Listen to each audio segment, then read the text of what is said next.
Alrighty, we are back in the Sunless Sea. And the last time we were here, we had just sailed around for a little bit. We had sailed off the south side of the map, actually, and lost all but one of our crew. I believe they all jumped off the ship to go and do something. Something over in the south side of the map by the, I believe it's a mountain down there. But we made it back. We made it back all right. We took a little bit of damage from a few things on the way back. But we did finally get back. We topped off our crew again. Not quite topped off. We got ourselves back to sailing ship satisfaction. So that should be satisfied for the amount we need here. We also talked to the tireless mechanic. And now, I did look back at the footage. We received a quest from him, but we forgot to write it down when it was actually on screen. We kind of just skipped through it. I looked back at the footage, and evidently I'm not trying to go rescue his friend from Venderbite or Wither. It's actually from Wisdom, which I believe is somewhere over here, right?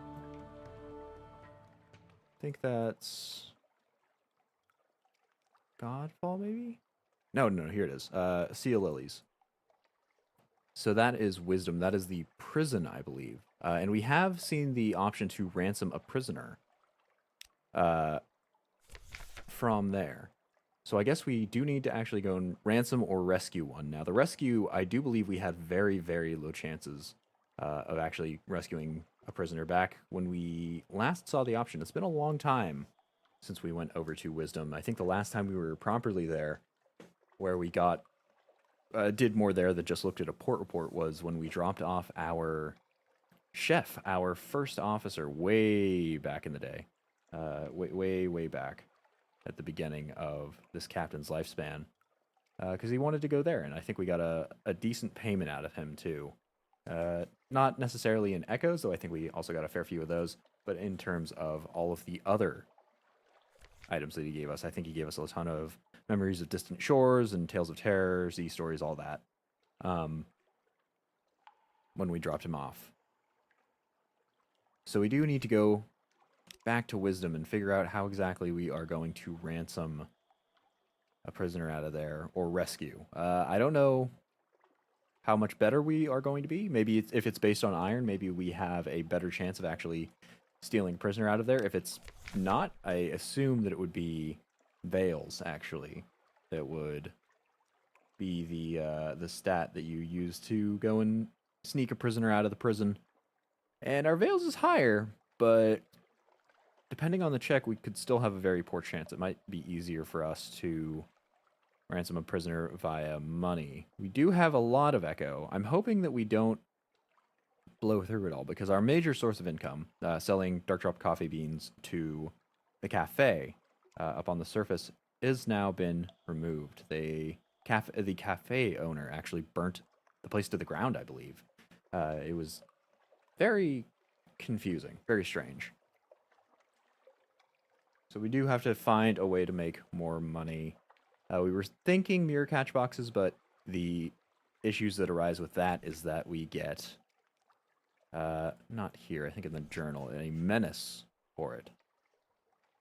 That menace of yearning burning. And it is at 22 right now. I think we were quite a bit higher previously. I'm not sure how or why it's gone down.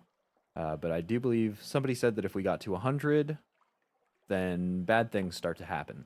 And we don't want to do that. So running mirror catch boxes full of sunlight from the surface, while profitable, yes, to an extent, is still not the best option for us. So we will need to find out a new profitable trade route. Maybe we can figure out something in the Neath here, now that we've got access to pretty much all of the shores. We also have access to Rack now. We finally snuck enough ships over there that it is actually prospering, I think. So it's got new trade supplies. Instead of just dealing in supplies, I think mostly or entirely just in supplies, like it used to be, it actually wants some purchases that we might be able to do. Bolts of spider silk for 56 echo. They want to buy. Those we can get from Savior's Rocks, though the area there is real creepy and full of spiders. And firkins of Prisoner's Honey, which I actually think are sold here in Fallen London. They want those, and they are willing to pay 28 echoes. What's the sale price in Fallen London? I suppose I could have just looked in the game market since we're already here, but I didn't write down all of these market prices for nothing. Let's see here. 35 echo? 20 or 35 echo. I can't actually read my own writing. So yeah, that wouldn't be a profit, but I assume that the spider silk will be. As for what we need to do today, we do need to go to, what do we say, the Sea Lilies, to go and rescue the Tireless Mechanic's friend from prison, apparently.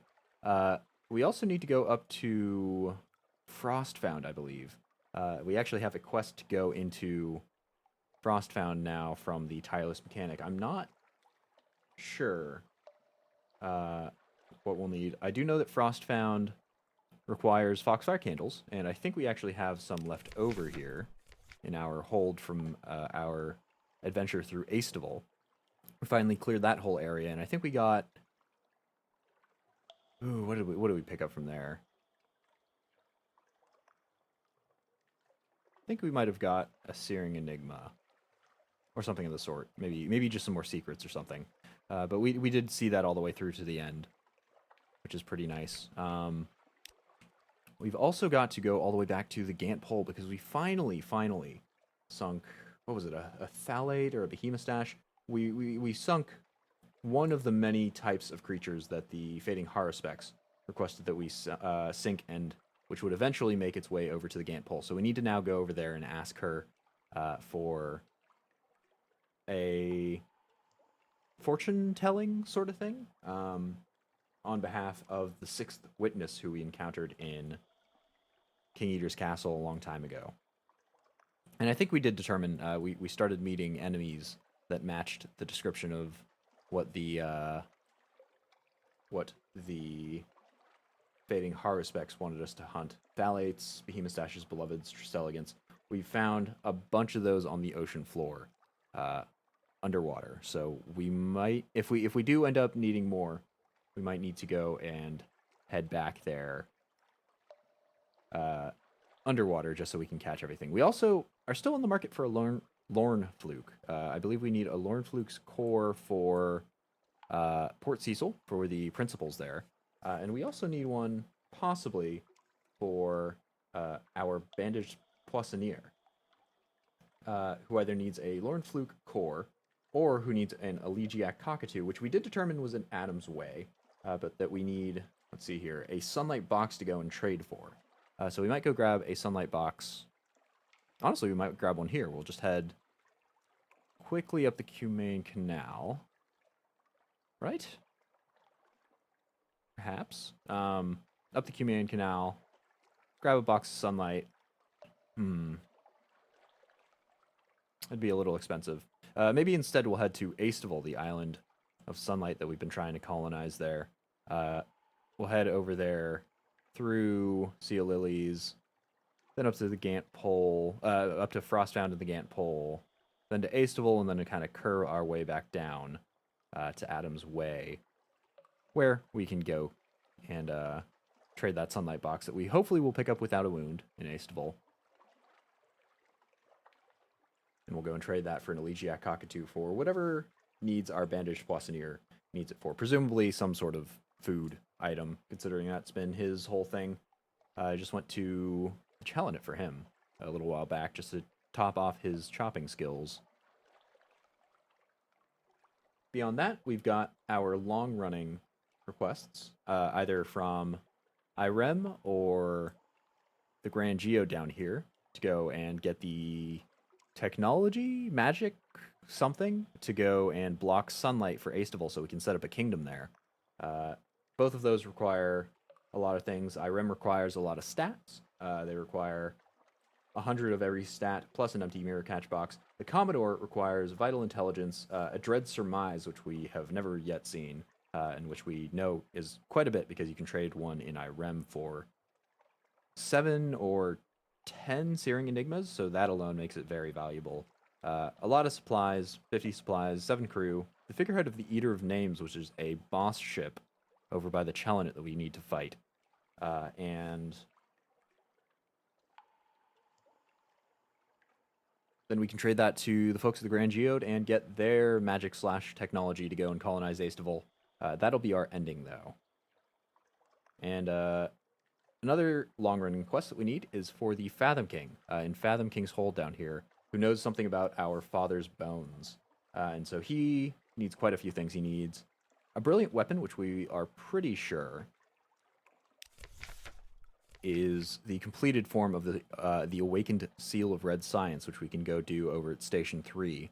That requires a few things, that are all very much within our reach. A Lamentable Relic, a Searing Enigma, some Devil Bone Dice, and that would turn it into a forward weapon, which I believe somebody said was considered the brilliant weapon the Fathom King wanted. He also wants either the Heart of Mount Nomad or the Tree of Ages. Mount Nomad is, I believe, the mountain-sized beastie that kind of swims. I think it's up by Mount Palmerston. Oh, no. It's around Avid Horizon. I think Void Approach is the area here that it inhabits. So we might need to fight that. The alternative is the Tree of Ages, which is a big, spooky, like it looks like a spider-webbed sort of thing down by Savior's Rocks that I was very much avoiding. Both of those seem like very, very high boss fights. I think we saw the Tree of Ages had like a 900 or 1,000 health, and I'd assumed that Mount Nomad is approximately the same. Beyond that, we need a box full of sunlight, mirror catch box full of sunlight, an officer with a finished quest, which we do actually have a few of. We've got a few officers where we've already finished everything up there, though they're kind of sound like sacrifices, so I guess we'll try to pick the one we want, like the least. The Eldest's End, for which we are considering the first curator there in Venderbite. That sounds like that is probably the eldest that they are talking that the Fathom King is talking about. And last but not least, the Fruit of the Eternal Tree, which we've actually already got because we picked up a, here it is, Hesperidian Apple from, I think, a Dream in Irem. We picked one of those up to go and do that. Oh, Memories of Nook. Uh-oh.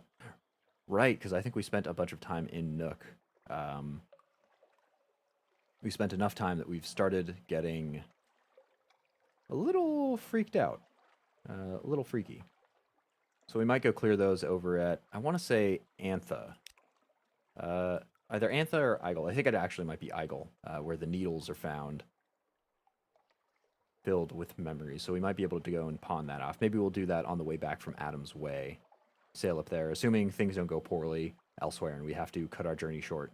Beyond that, sailing off the east and west edge of the map, the only west edge is down here, as far as we know, is still a to-do thing, but considering the negative effects that have come from sailing both the north and south of the map sides, considering the negative effects have come from there, probably we'll save that for when we are very sure. I think east, considering it's so large, the areas you can sail off there are so large, I feel like that'll probably be less bad. West is probably going to be real rough, considering the Dawn Machine is over there. I don't know if that's like an enemy or anything. We did see it. It looked like some sort of structure, but I don't know if it's protecting that west side of the map at all. So those will both be things for when we are feeling very, very prepared. But that's enough nonsense out of me. Oh, right, we also have to deliver a prisoner down to the Isle of Cats as a request for somebody. Our contact on the Isle of Cats. For some reason, she wants one of our crew. It's either our officers, a random crewmate, or a prisoner, who conveniently we've been carrying around. So we'll need to go and trade that. But I think we'll go and load up here. We should double check everything. Did we already sleep in our lodgings? Do we have restful nights? That is one of the more useful things, especially considering our menace of, what is it, Nightmares something? Nightmares Strength is at 9, and it practically killed us the last time we confronted it, so we are going to try to avoid it as much as possible. And the way that you can do that is by having a Restful Night to counter it with. Yeah, we've got 2 of those already, and I think the max that we can actually have is 2. We also have our lovely likely lass, there we go, our romance option back at shore. So we'll need to go and make a scion. I swear she's actually a darling back home. We're not just using her to carry on the furtherance of our bloodline here. I promise. It's Victorian, but we're not that Victorian. Other than that, in the study, I think we're all done there.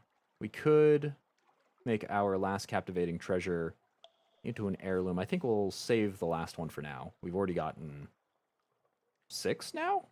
We got a whole lot of heirlooms. So I think that's all good. How do we actually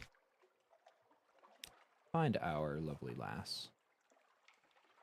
Because I'm pretty sure we do still need to romance them a little bit more. Side mansion. Maybe we have to go carouse again around the Wolfstack docks. Though it seems like we don't have a free evening to do that. Shall we heal up our ship? Yes, it's about 100 down. We'll go and patch this up with some Admiralty's favor here. We've got plenty. And that'll give us the ability to fight off enemies. Beyond that, don't have anything to trade with the Alarming Scholar. I think we want to keep everything on us here. Barring maybe the lump of... Actually, no, we definitely want to keep the lump of Lucentilic. That is a reusable item that refreshes all of our firing solutions instantly, which is fantastic for combat.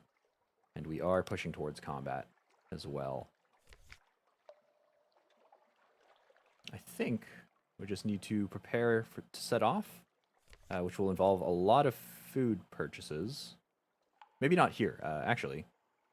Hold on, definitely not here, because since we've unlocked Rack, we now have food and supply purchases at an exceptionally cheap price. I think both of them are the cheapest or match the cheapest costs in the Sunless Sea for both. So we'll go and set off to there, and then from there we will head over to the Sea of Lilies. Maybe we'll muddle through the other areas.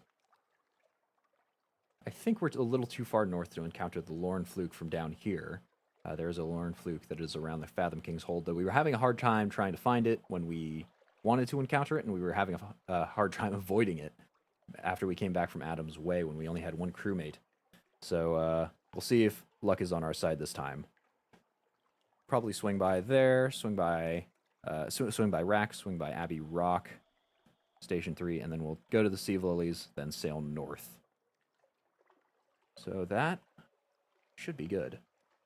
Let's go and set right off to Rack.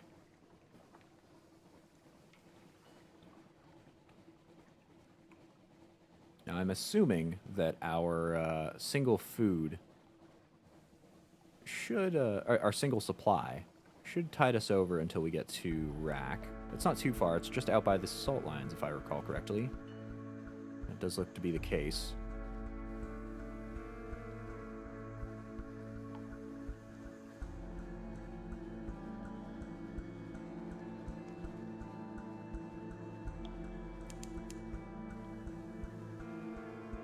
So maybe we'll be fine.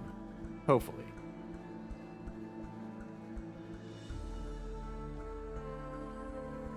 Looks like there's a crab? Oh, a big crab. Yeah, we'll not mess with him. We're at about level with the salt lions. Ooh, but food is creeping up a little faster than I was hoping it would. We'll not tangle with the crab, I think. It could offer us food or some other odd options. But I think the situation with our food supply right now makes fighting that a detriment to us more than it would be a benefit. Oh, and that hunger's creeping up there. Hopefully nobody on my crew will eat anybody else on the crew. Go and submerge here, and then dock over at Rack. Oh yeah, you can see it's shot past the bar here. I'm just going to ignore the event here for as long as possible.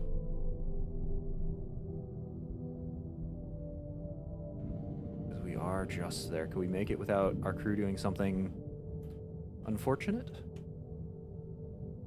Yeah, we're good. Okay, first things first. Shops. Oh. We'll have to open the shops after we grab the port report. I think that's considering the state of the city, right? Yeah. The wreckers are looking flush. They've done well. Supplies have floated from the broken ships like manna from heaven. The city is bigger, too, with new wrecks added to it. The king has given one of the new hulls a name in Gaelic. Few understand the meaning, but everyone is sure that it was selected in your honor. So we now have access to their new shops, which sell fuel and supplies at very reasonable rates. So we'll go top off our supply first. I think, since it's so cheap here, we'll probably, what are we thinking? 20? 20 will probably get us around the Sunless Sea for ages. And then fuel, of course, we need to top up here. Let's say 30. And this is an excellent price for that as well. And we can buy romantic literature here at a slightly increased price. It's only 1 echo more than we get it in the Khanate, but it is an option if we do need it. And we can actually buy a casket of sapphires for Scintillic, of all things. Interesting. We only got 1 Scintillic, if I recall correctly. Yeah, that is the case. So we probably won't do that. And then we can go wrecking. Check out Khan's Heart next. Conveniently, we're headed kind of by there anyway, so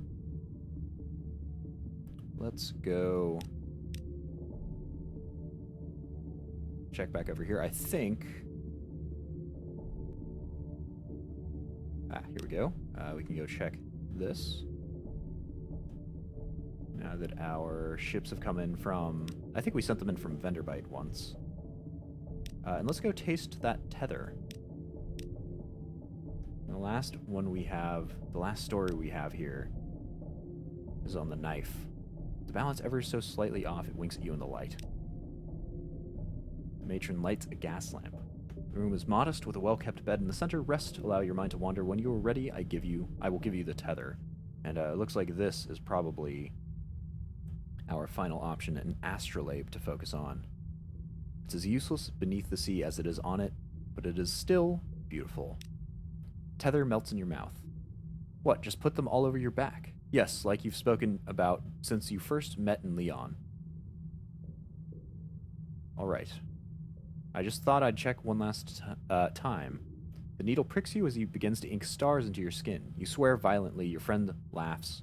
Between the smell of coffee, the Parisian spring, the jazz playing over the gramophone, and your oldest friend adorning you in silver stars, what more could one hope for? You've gained tether tasting. I don't know exactly what that does. And fragments and a vision of the surface. So,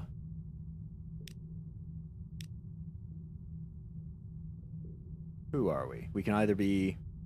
We can be lovers here. And these are all through our memories. So we I think on the surface, there was a romance story between... I thought it was a woman up at the time. I thought it was fairly explicit. Maybe it could have just been an anonymous letter, but of a marriage proposal that was accepted. There were 2 professors or something of that type, which I think are colleagues, and presumably that tattoo bit was that we are friends. I thought one of these for sure would be a rival. I thought the knife was hinting that they would be a rival. I guess that is just friends. So I don't think we'll be lovers, because we do have the sweetheart back home, and not to mention we had was it an affair with our crew despite not being married at that point yet. It was kind of odd.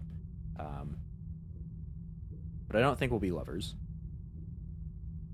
Deciding between friends and colleagues. I think I want to be friends with him. I can't remember the rest of the story from the actual knife, which I assume is a friend part. But I think that'll give us the better benefits here. But I wonder how that actually turns out. Are we reincarnated? Is this what happens to people in the Neath, where we like lose our memories? Because we don't have explicit memories of our time before being a Z captain. We were a soldier, and we know that much. And we had a friend that was a chef whom we promised employment after we got out of the Navy, the Army, whatever the Admiralty has, whatever Fallen London has as a military branch, presumably a Navy. But we don't have any explicit memories beyond that, so I think we're just going to decide to be friends. Let's clap the Fair King on the shoulder. You're friends. The Fair King holds you and laughs as he did when you were children in boarding school. He wheels his throne to a stool and bids you sit. Was his hair always so snowy? Either way, you're glad to take the weight off your old legs. The Fair King speaks of his childhood, you remember the days. You humble his more boastful recollections, and he puffs his cheeks as he always did. As you wait for dinner, he turns over his fork and wonders how much longer it will be. Not dinner, but the time you have together. You ask if he'd like to make a wager. He shakes your hands. We gained veils, and we are apparently famous friends. Interesting. Ah, he has a request for us.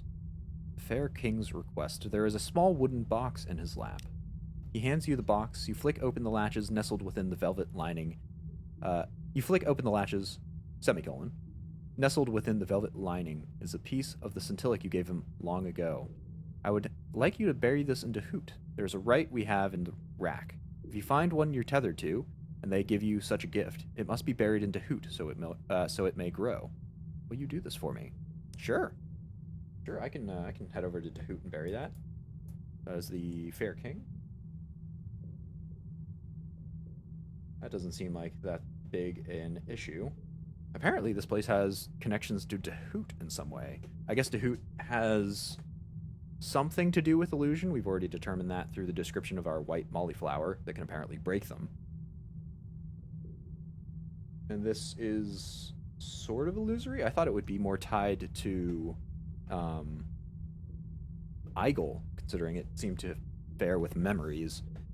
Or maybe the Isle of Cats, since that also has, what is it, red honey, which deals with memories. Very interesting. But he's going to request us to bury the Sentilic in Dahoot, which is definitely doable. We do still need to go into Dahoot for, let's see, I think for somebody in Rack. Yeah, it's the composer here wants us to go to Dahoot and deliver a composition of his, I believe, to Dahoot. So we do need to go in there. We haven't gone in yet because we've been avoiding that due to the fact that it has said explicitly that it's very easy to gain terror in Dahoot, and I don't really want to deal with that at the moment. Even though we are at low terror, it can really skyrocket, especially with our Nightmares Menaces. But I think it'll be okay. And now, do we approach the mirror again now that we are friends with him, or do we drink with an old friend here?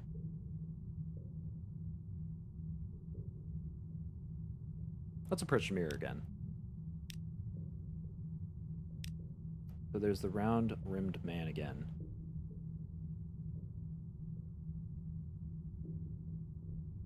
And he... yeah, nothing here has changed. He's still at the Cumaean Canal. He is giving a lady a flask and drinking it, and she starts glowing like the folks from the Grand Geode, so we know he's tied to that. But we still have no idea who this man is. We were thinking that it was the admiral, but looking at the face presented here, that's definitely not him. The admiral does not look like it at all, despite the only connection really is that they have glasses. Hello. Hello. But yeah, there's no distinction here. No change now that we're friends with him. But we gained a move in the great game for it, so that's nice at least. We'll go and head out. Yeah, still nothing for the escaped composer. We haven't delivered his song yet. So I think we'll probably head out of Rack. We're all finished here. And head over to Sea of Lilies, probably by way of Abbey Rock and Station 3. We can just skirt it that way. There we go. We fed our crew, so they're not going to eat each other anymore. Thank goodness. And what the heck? We'll spend some time on the Z floor. Oh, there's a light over here. We can't see it, though, because it's behind our logbook. I'm hoping that it is a research vessel from the Connate. We have encountered one of those, and the nose tip there doesn't indicate that would be the case. That said, they're very non-hostile to the point of not attacking once while we fired at them and sunk them, which I felt super bad about. So we're just going to go and leave them in peace here. Wow, this is a interesting part of the ocean. It's like purpley. Yeah, super interesting. There we go, and there's another research vessel. Hello there, buddy. Putter pony, yes. So those don't seem to be hostile towards us at all. And it looks like there's something over here, actually. There's the dock, but I'm gonna go check out what the sparkling bit is. Hopefully, nothing too bad. Oh, it looks like a wrecked ship. Oh, it's an alive wrecked ship. All right.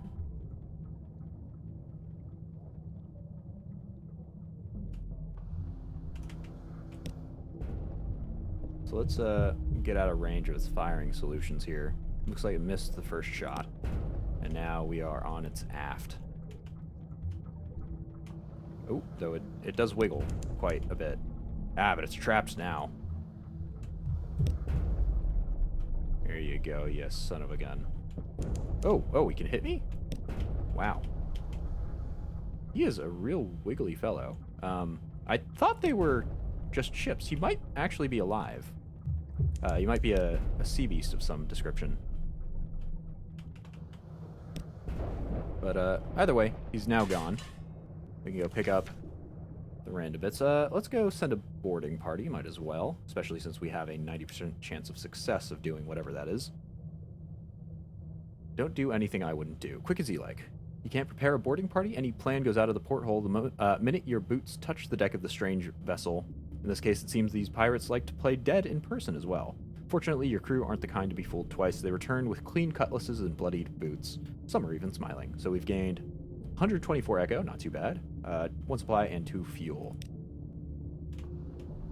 So we'll probably go on surface here, actually, because I think this is the Abbey. So we do want to go dock there, grab the port report. If nothing else, we'll see if they have anything else to say to us. I very much doubt it, though.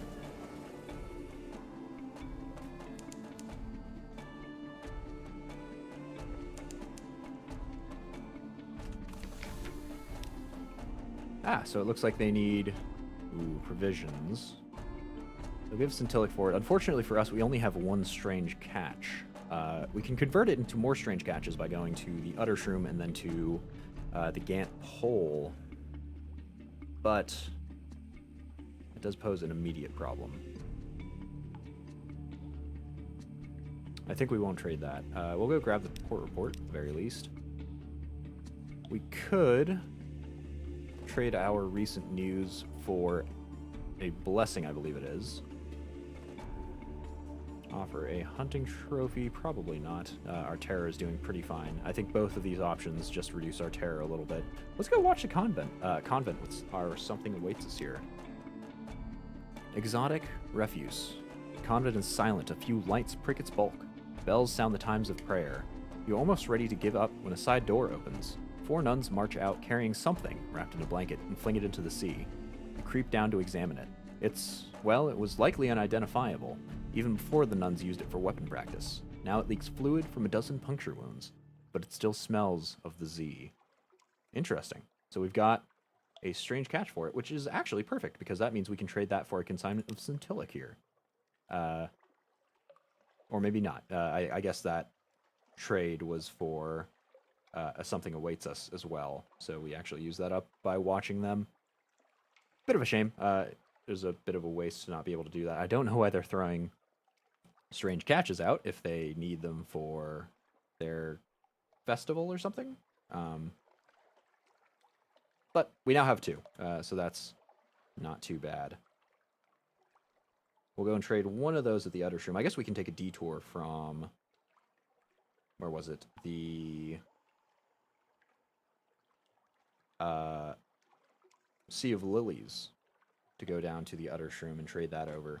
We had been meaning to do that anyway. And maybe we'll pick up a few Blimigans there to go and expand their territory. Though we don't have any Firkins of Prisoners honey. We are a bit scant on that right now, so we'll just have to hope they come aboard with the port report. We have had that happen before. I think we got 3 at one point. We'll just hope for that. As for Abbey Rock, we'll be done here. There's nothing else we can do for them or they can do for us. Not that we want to do, anyway. And we'll head down to... Oh, probably not Station 3. We'll just head straight across to the Sea of Lilies. Actually, scratch that. Let's stop off at Shepherd's Isle to go and grab a port report from them.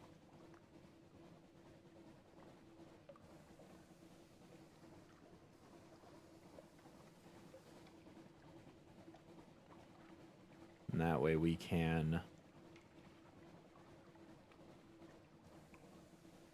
have some extra fuel and a little bit more echo when we get back. And nothing true for their port reports. Or at least it doesn't seem like it. They do have tall tales, let's say, that they let us know about. But considering it's a pages check? Mirrors check? It is a check of some sort to go and submit them as fact to the Admiralty. Not to mention the fact that I don't quite believe them in the first place. It's not too important to look at the details there. But we are at Sea of Lilies now. You can tell by all the lilies and the sea around them. Oh, and there's a bound shark. So last time we were actually looking at a bound shark that we actually fought one. Let's go throw off our lights here. See if we can take care of them. We've been significantly less worried about sea beasties since getting the ship, and I'm actually going to start trying to interact with more of them. That interaction being guns.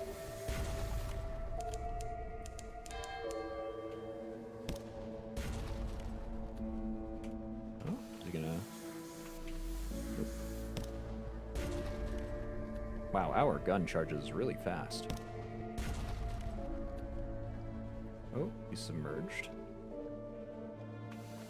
It's a good thing that when they submerge, they don't actually charge towards you anymore. But we will go start hunting down some more sea beasties now that we have a better ship and a very nice gun. I think the best gun we can have for the ship here. So let's go examine its cage armature. That's what we tried to do last time. I think we failed last time. So I want to see what exactly is going on with these guys. They are bound sharks specifically. Its bonds buckled, its skin torn, its teeth shattered. Let's examine its cage armature. Someone has bound it savagely with black iron, sunk bands, and joined mechanisms deep into its flesh. We got a 3 in 4 chance. And we did a success here too. Digging deeper. The cage has begun to distort its shape, no more than seems reasonable, but then a shark has no bones. Rods of iron inserted deep into its flesh have done impossible things. There are organs in there none of you recognize. Its suffering must have been extraordinary. You take a tooth as a trophy. If your hull is damaged, your engineer will repurpose some of its cage as repair materials. Oh, so we actually gained some hull from that. That's not too bad either. That was a success. It didn't give us any background on why exactly this creature was bound. It's very strange. But we got a hunting trophy from it. We got a single bit of hull, and we gained a little bit of terror from examining the kind of torment that was inflicted upon it. So, we got a little bit of insight there. Now, to go execute a jailbreak or a ransom. When I read the ransom, my brain at the time had parsed it as we were holding a prisoner for ransom that they would need to pay for, but that doesn't seem quite correct. So I wonder how much we're going to have to pay for this. We have a ton of cash, but I'd like to save as much of it as possible, really. We have made it to Nipmud Harbor. So we can give our prisoner, but we are absolutely not wanting to do that. Apparently we could exchange a secret, a searing enigma, but that requires us to have a page's score of 175, a page's skill of that much, and we are at 63, so that's not going to be for a very long while. Or at least grab a port report here.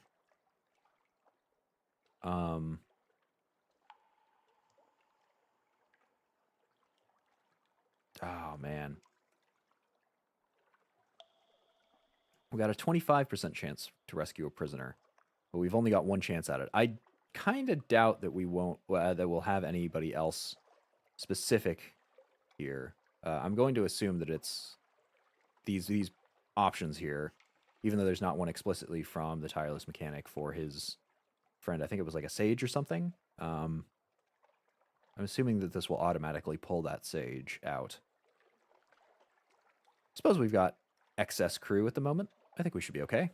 Let's try to rescue one. Or do we boost our veils? Do we switch out some officers here? So I think, yeah, the officers for the mascot are already maximized for veils. Cooks don't interact with it at all. And neither do the surgeons. Maybe he's rival. The chief engineer has +7. What does our current mechanic have? +8.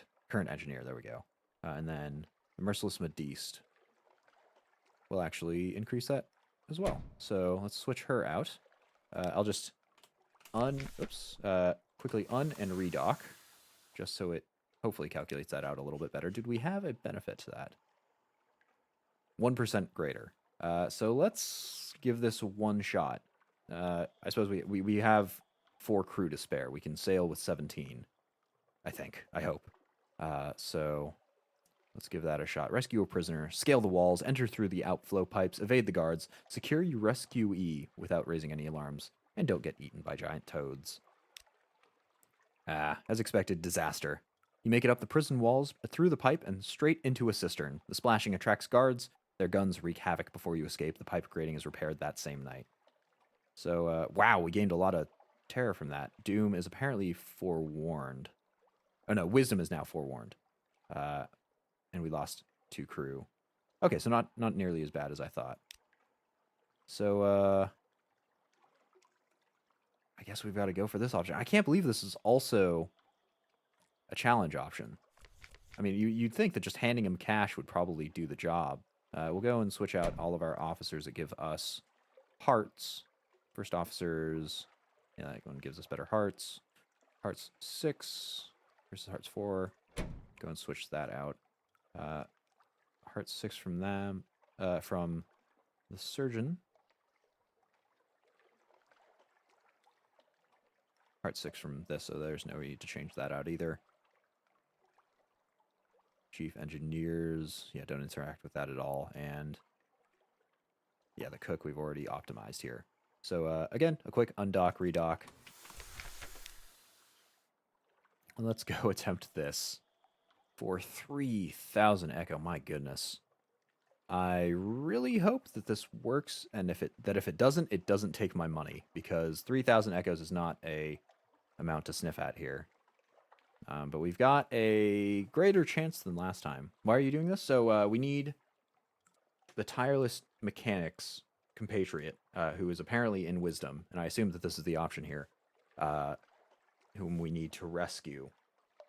Actually, I'm just going to check my journal here. I'm pretty sure quests are in here somewhere. Right? I really hope that it's handled that.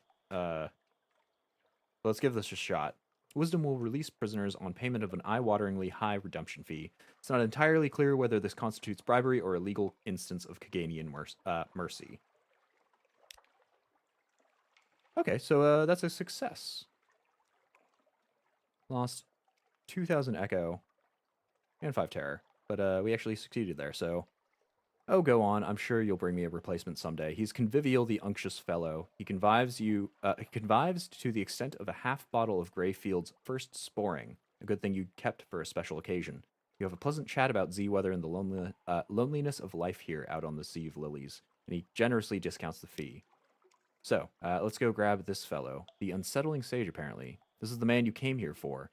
Is he a man? There's something peculiar about the line of his jaw, the shape of his eyes. But he's grateful to see you. So this is the fellow from the Tireless Mechanics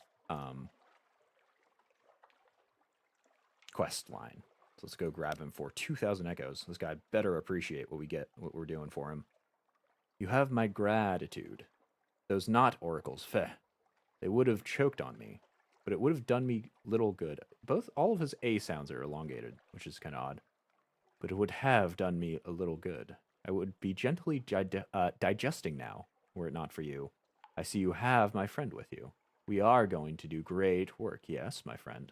Perhaps the great work. We shall wake those forces. Do you have the pattern? I can hardly wait. Why is wait not extended? But, apparently we now have this guy. Was he another officer? Not sure. Ah, yes, and he is going to... help us build the engine, apparently.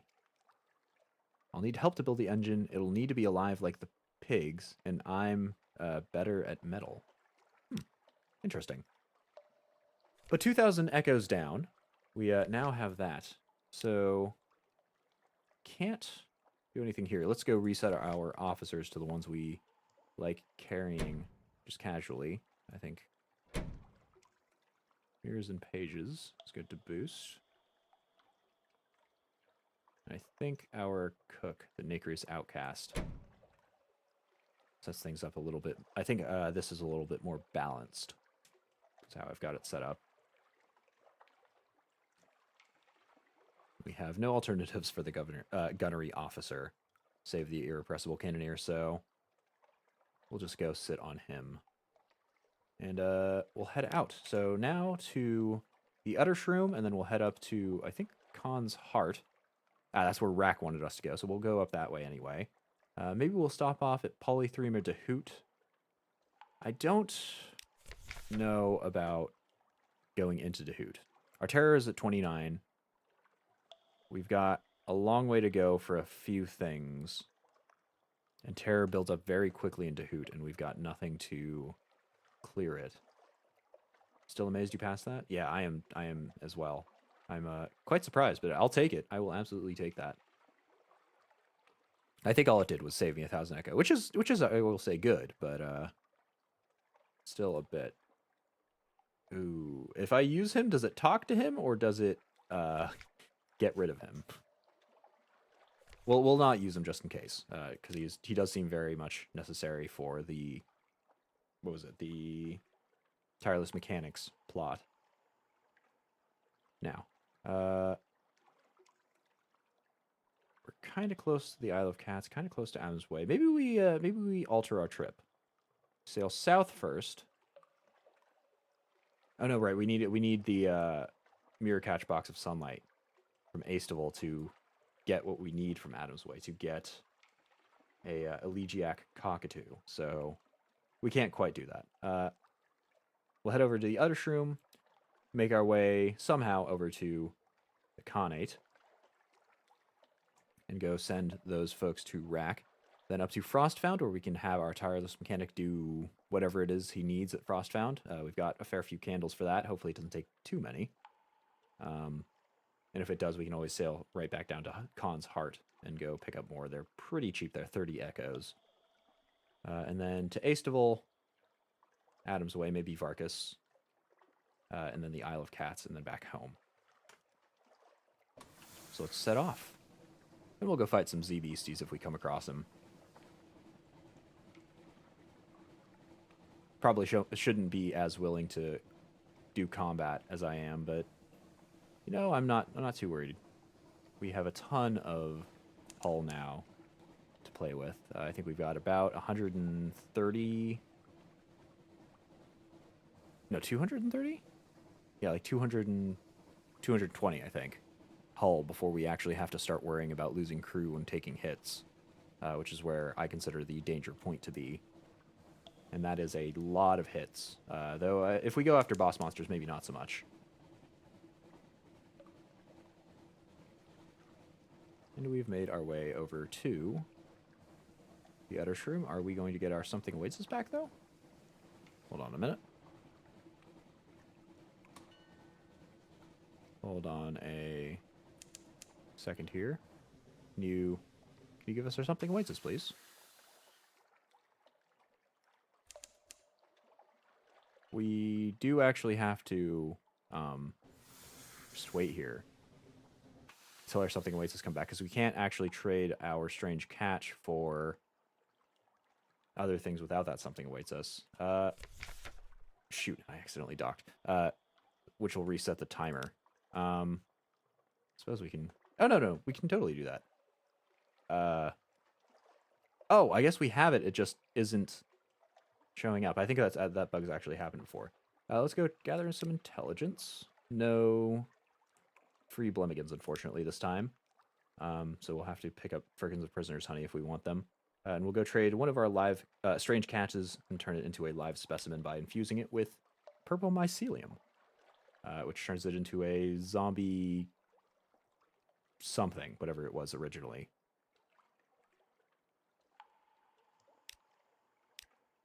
Sort of. And our Blemigan Gallivanter still, of course, does not want to explore the place. But we'll go and set off to Khan's Heart, probably by way of Polythreme.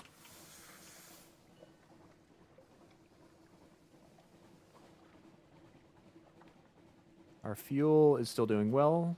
Ditto with supplies. Supplies are doing all right. We're not carrying any cargo anymore.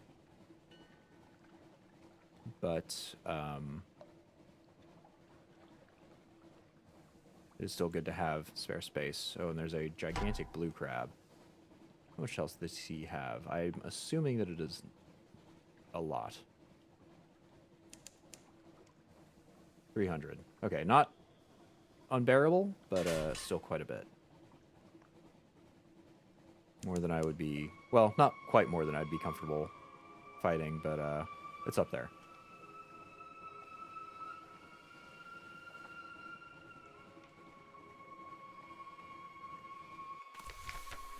We'll go dock here temporarily. Hold on. Do we... Oh, no, right. We can warn them off about this. But I thought Polythreme was the location we needed to send people from Rack to. Oh, no, that's Khan's Heart, right. This is just to warn them off, which we will not do, because Rack is doing great, and I am glad that they are doing great. Now we can cure sharpness, which we don't need. We've only got one sharpness there. We can grab the port report, which is going to be lovely. And carry some clay men.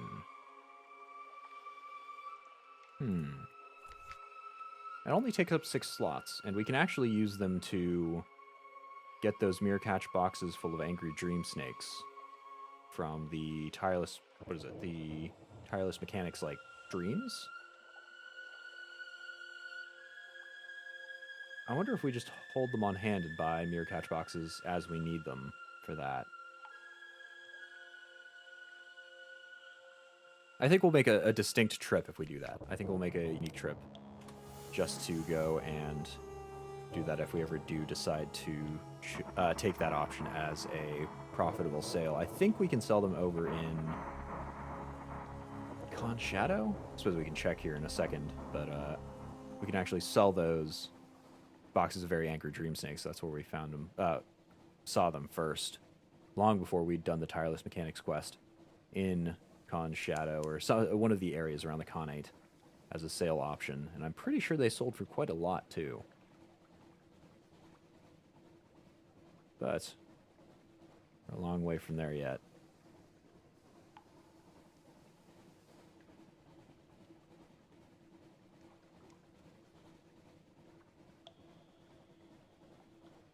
The seas are quiet and empty, save for the faces that are as of yet unexplained. Why are there faces on the seafloor, on the Z floor by Dahoot? We still have no explanation for that as far as I know.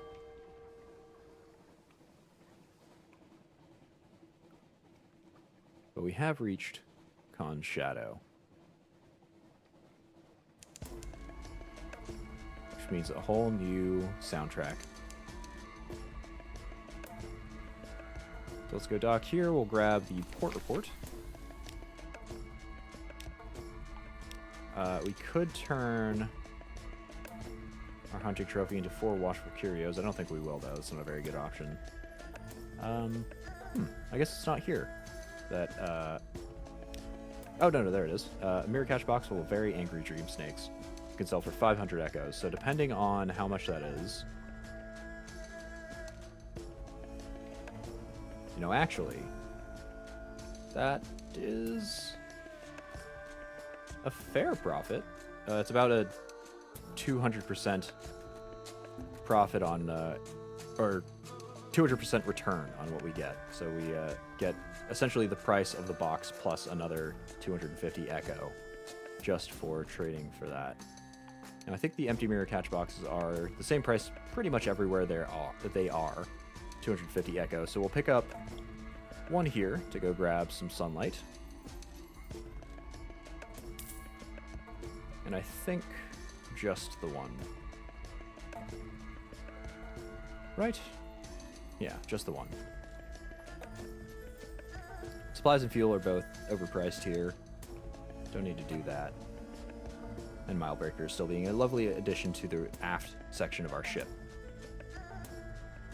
So let's go and head out of Khan's Shadow and into Khan's Heart so we can lure some unwary sailors. Or send some unwitting sailors into their demise. And the ship is burning blue again. So we'll go get this. We are just going to calm them. Beneath is what is the chemical that has fire burn blue? Is that magnesium? I think magnesium is white. Or bright red, maybe. And then there's that... There are a whole collection of elements that cause fire to burn different colors. My favorite is obviously bright purple. Wow, again? Come on. Come on, guys. It's okay. You're not even that scared, are you? Yeah, 34? That is not a very high terror level at all. But yeah, my favorite element of fire coloring is purple, because that's just a neat color for fire to be. And I think that's a very complex chemical that makes it burn purple. I think that might be sulfur hexafluoride or something like that. Not sure. We'll go and lure the adventurer over to Rack. London captain smokes Giganian pipe as she admires the street lamps, the reflection of the street lamps in the water. And we can go spin a story of lights to go and send her over there so she can go dump her her pipe into the water and head over there. Should we do anything else here? We can check out what our spies need. Our cunning. We're not very cunning, but we'll give it a shot. Hey, we did succeed this time. 33% chance and 1 in 3, so not too bad. A craftsman. If you ever want to retire from sailoring, one spy offers 1 spy. You've found your niche. Perhaps it's flattery, but you've done well tonight. So we've got a lovely, lovely web. We've got a move in the great game. And we're doing fine. So we should be able to compile the port report for free here. Oh, but it still gains suspicion. What? Come on. I've got a spy network. How does that still gain suspicion when I've literally got a fully functional spy network under your noses? The heck?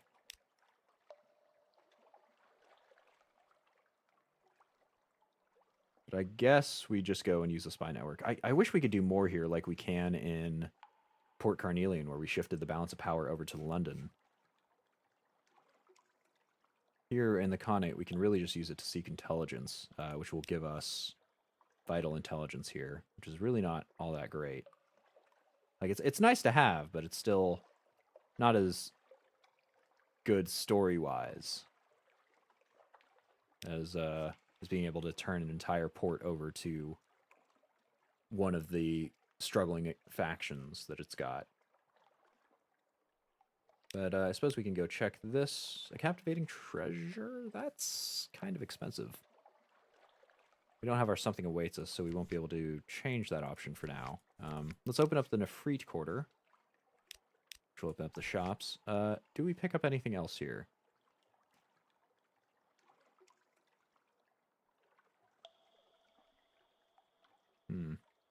Purple fire sounds beautiful. Yeah. If you've ever seen a video of it, it is quite stunning. It's very interesting. And I think the area I saw it from was actually a video with all of the elements that burn different colors arranged in like a rainbow, so it was a really nice thing. I think we've got all we need, though. Maybe we'll buy a sack of dark drop coffee beans to drop by Irem, though. Yeah, we'll buy 1. Because we are going up to Frostfound anyway. Everything else, I think we should be okay on. By the time we come back, we've got 8 supply, and that should tide us through Khan's Heart to Frostfound, then to Irem to the Gant Pole. Maybe a quick stop at the Chelanet. Then we'll head to Dahut to restock before we head down south. But for now, we can set off to Frostfound, where hopefully we will be able to eat with the, to have some tea, I think, with the survivors there before we enter the castle. It did tell us, actually both locations have actually told us not to do anything about that unless we actually had something to do.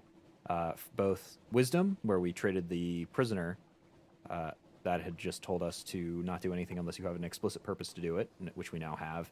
And Frostfound has also told us not to explore unless we had an explicit purpose, which we also have. So I hope the tireless mechanic here is going to make that a little easier. Oh, but we're in fog. Of course we are.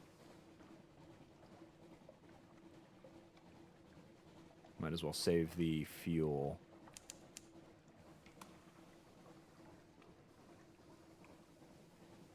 Is Fogbank moving with us? A little bit.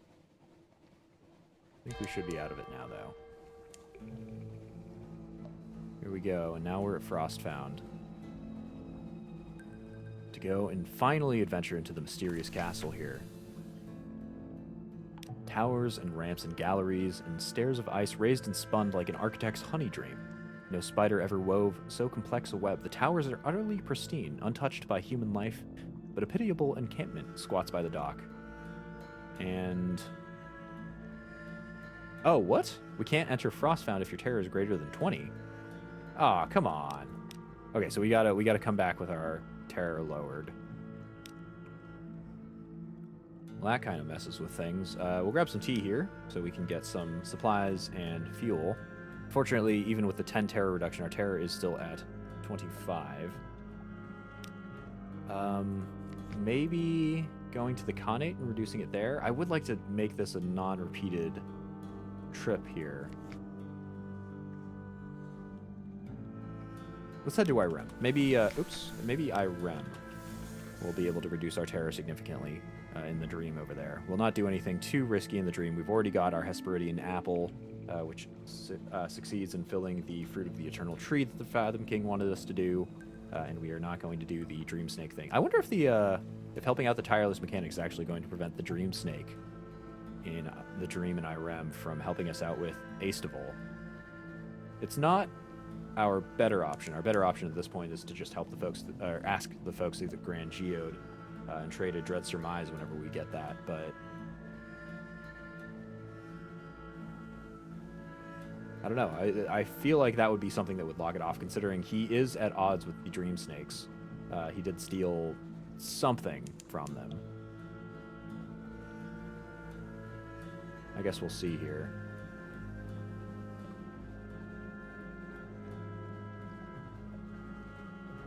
We should be making it over to Irem.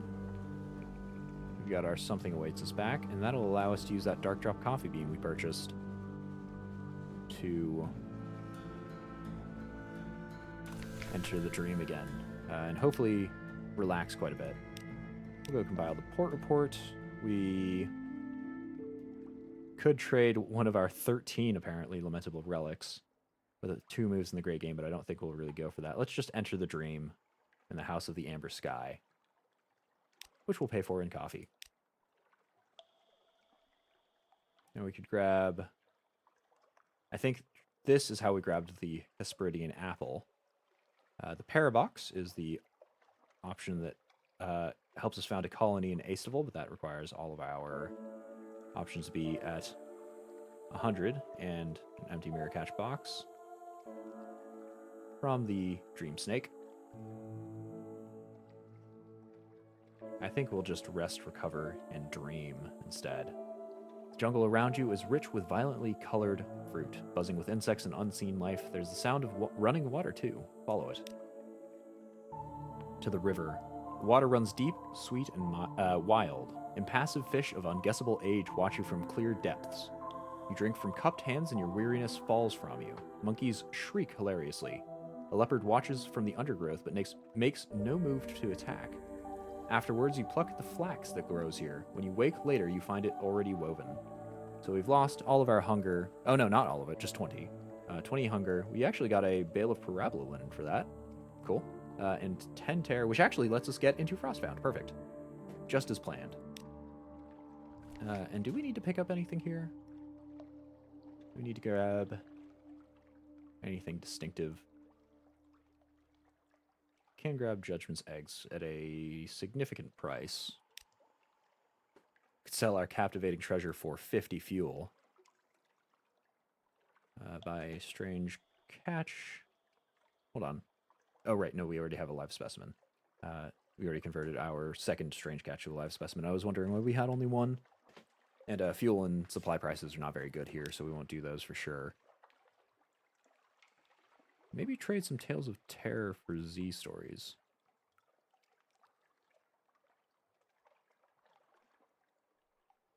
We are a little bit unbalanced in the 4 of these. Let's even them out a little bit. And Visions of the Surface seem totally useless. Those are only tradable at Vendor Bite, I want to say. And we've really not seen any other options for them. Maybe in some random locations here and there, random encounters. But I don't think we've ever seen that for a sale price or a usage specifically in something that's repeatable. We just really sell them in Vendor Bite, so really not quite sure. But that'll have evened them out a little bit. We've still got plenty of Tales of Terror, and all the other things we are now at least 20 of, so totally good there. And we'll set out from Irem to Frostbound as quickly as possible so that our terror doesn't jump above 20 before we get back.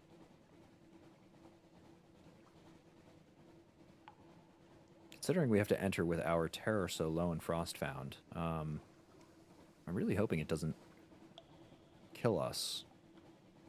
We don't have any surefire ways. I guess we could sail to the Khanate if our terror like shoots off the charts or anything.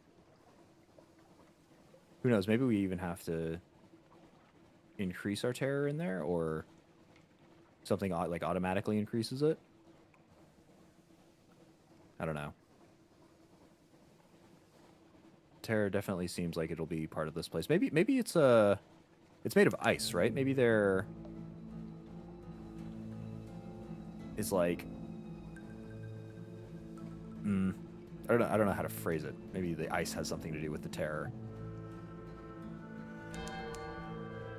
Actually, no. Ice, cold, and heat have both not been really specific about terror. There's, what is it? The Avid Horizon up there that's all icy, but I think that's just because it's on the north side of the map. Because we've gotten scared in the Iron Republic, but that is mostly because it is nonsensical and devilish over there. So, but we can go and take some tea here. Maybe we'll save that for afterwards. But we'll go and enter Frostfound. Oh, and apparently we no longer need the Foxfire Candle. Okay. Well, let's go finally enter Frostfound. A long flight of stairs rises glistening to a sheer tower. There is no door. Your reflection hangs in the cloudy ice. Let's go. Let's go in. Face the wall. You probably shouldn't do that, one of the squatters advised. Ignore her. Face the wall. Examine your cloudy reflection. Close your eyes. Step forward. Shiver. Frostfound radiates both cold and a subtler chill of the heart. Did you move at all, or is it your reflection that moved? You're inside Frostfound, and we have immediately jumped to 20 terror. Light. 100 rich and blinding colors filter through the ice. It's like drinking a kaleidoscope. It's like being kidnapped by a rainbow. The colors shift with each step you take, revealing shining corridors. In each and every corridor, your reflection waits. I guess let's enter the Sapphire Chamber.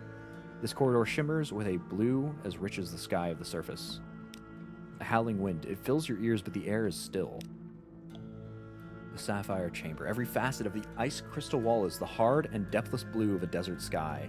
You take one step further in, and that blue plucks at your senses. Vertigo spins you. A voice intones. This was the sky. Ah. We can recall other places where there is no sky, with a memory of distant shores. You are far from any sky. Stare fiercely into that fierce blue and call to mind your memories of the skyless islands. Or we can step into the sky. Oh, but that'll sacrifice a point of veils. Let's go for the challenge. Confusion. Where are you? What is happening here? Around you, Frostfound shivers like a bubble. Is it even real? Lost some terror. Lost a memory of distant shores. Oh, and we get to try again. Okay, so we're actually losing terror. Is that a good or a bad thing? Oh, okay. So it's finally a success. Increase your terror further to penetrate further into Frostfound. Interesting. So we've actually got to increase our terror here. An accommodation. Yes, this is blue. This blue is a brittle, savage barrier. Press high against it, and it will shatter, spilling you into the high wilderness. But you are safe in the dark. You are afraid, but you have mastered your fear. And we've gained 5 terror, so we are now wary. And I guess we only have the option to re-enter. So we're losing terror. We need to gain terror. We're at 26. We've lost a lot of memories of distant shores. But we've accessed a new gallery here. Now we have the Amethyst Gallery. Over here, a corridor is the deep violet of the more colorful Untersee corals. Dappled shadows drift like fish. Predatory shapes. You are the center of the hunter's attention. Things like, and unlike sharks, long, sleek, half-visible behind the walls. You have the sudden sense that they are vaster than sharks, vaster than Frostfound itself. Whoa. Whoa, that's new. Perspective confounds you. This place stretches away in every direction through a dusty purple haze as if you float in a cloud. The air is chill and crackling. Vast and shadowy shapes hang lifeless in the distant cloud, fluids staining their hides. Whale things and beast things, bigger than dirigibles, bigger than cities. You are a speck in the clouds. Are you still inside Frostfound? Once again, there was a voice, lifeless as the leaden type. There were casualties. So we can use our Z stories or sacrifice iron. I would like to use Z stories. I would very much not like to sacrifice skills. But we're failing at the challenges quite a bit. These things are giants, but you have faced something greater. Uncertainty, these things cannot be real. The Z is real. What is frost found? A delirium of ice, nothing real. Well, on the plus side, it looks like if we fail here, we at least lose terror, which is actually perfect. And succeeding gains terror, which is very strange. But we did succeed. An old familiar fear. Great, sad, dead eyes like stagnant crater lakes. Mouths which could drink rivers. Your entire ship would be a glint on a speck in a pockmark on the least limb of these things. But you are a Z captain. Your enemy, the companion. Your companion is the Unterzee, against which even the eldest of these beasts is nothing. We've gained 10 terror. We've lost another Z story, so we're now at 14. But we finally succeeded. Oh, but we're back in the Amethyst Chamber. So how high do we have to go? We're at 38 now. We've gotten access to a new area. The Cavity. That corridor glows the rich red of sunlight on fresh blood. Red is pain. As you tread the corridor's crimson facets, you almost expect your feet to come away sticky. You are bathed in crimson light, thick as cream. It warms your skin and fills your mouth with a taste of iron. This is only a memory of a memory, a voice intones. The crime is forgotten. Its shadow remains. So that's a hearts check. Tales of Terror, though, we've got tons of. Oh, but we'll lose.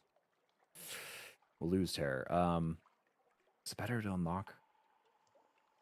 Is it an automatic success if we give it our stat? Let's try to stay with trading these things. Compare your own memories of horror. Find the similarities, but keep a safe distance. Understanding the fear that haunts this place without surrendering to it. Obviously, a failure is only a 30% chance. Distraction. There was a terror you found out on the Z. You remember it keenly. But what does it mean, this chamber, this place? Frost found shivers around you. Memory is fragile. So luckily, we've got lots of tales of terror. Oh, the second one is a success, though. All living things are joined in the chain. Men and apes, bees and roses, messengers and stars. Hold on here. Men and apes, so that's obviously the Empire of Hands. Bees and roses, I think, is referring to the Isle of Cats, where the abbey there tends, I think, honey, red honey, which comes from the flowers. And obviously bees, because honey. Messengers and stars, I'm not sure about. That's a new one. When the red science breaks it, even time is scarred. Red science? Don't we have a red something on our ship? From the Cannoneer's quest. Oh, there's so much here. There's so much detail here that I'm trying to piece together. But it's just so difficult. It's so esoteric. It's really difficult to pin down. It happened, and it is a terror on the sky, but it's only another story, like your story. It is past. But we gained, 15 terror, so we're at 52 now. We've gotten access to the Emerald Vista. How far do we have to go until we find whatever we need here? I hope it clears this terror when we leave. Because it looks like we can leave at any time, but we haven't found what we need yet for the tireless mechanic. At least I don't think so. Okay, let's enter the Emerald Vista. The green of forests of poison, of leaves haloed by arc light. Leaf shadows in motion, chilly air, the scent of pine. So we can sacrifice mirrors, or we can use fragments, and we've got lots of fragments. Rich, deep, fresh green of infinite depths and tints. If secrets had a color, it would be this. It baffles and delights the eye. A chilly wind brushes you. Something sought, the voice intones. Something lost. So let's make use of little secrets. You could wander in this color forever. Seek little fragments of understanding to steer by. And our first failure, bewilderment. What is this promise of green? Nothing. Frost found is a lie, a memory, and your secrets are only secrets. So we'll just, we've got 241, so we've got plenty of times that we can try this out. We just don't want to lose too much fear, I think. But a third chance is success. Rocks in the flood. There are changes which will wash away all that you were and all that you are. Nothing is familiar. Everything is new as morning.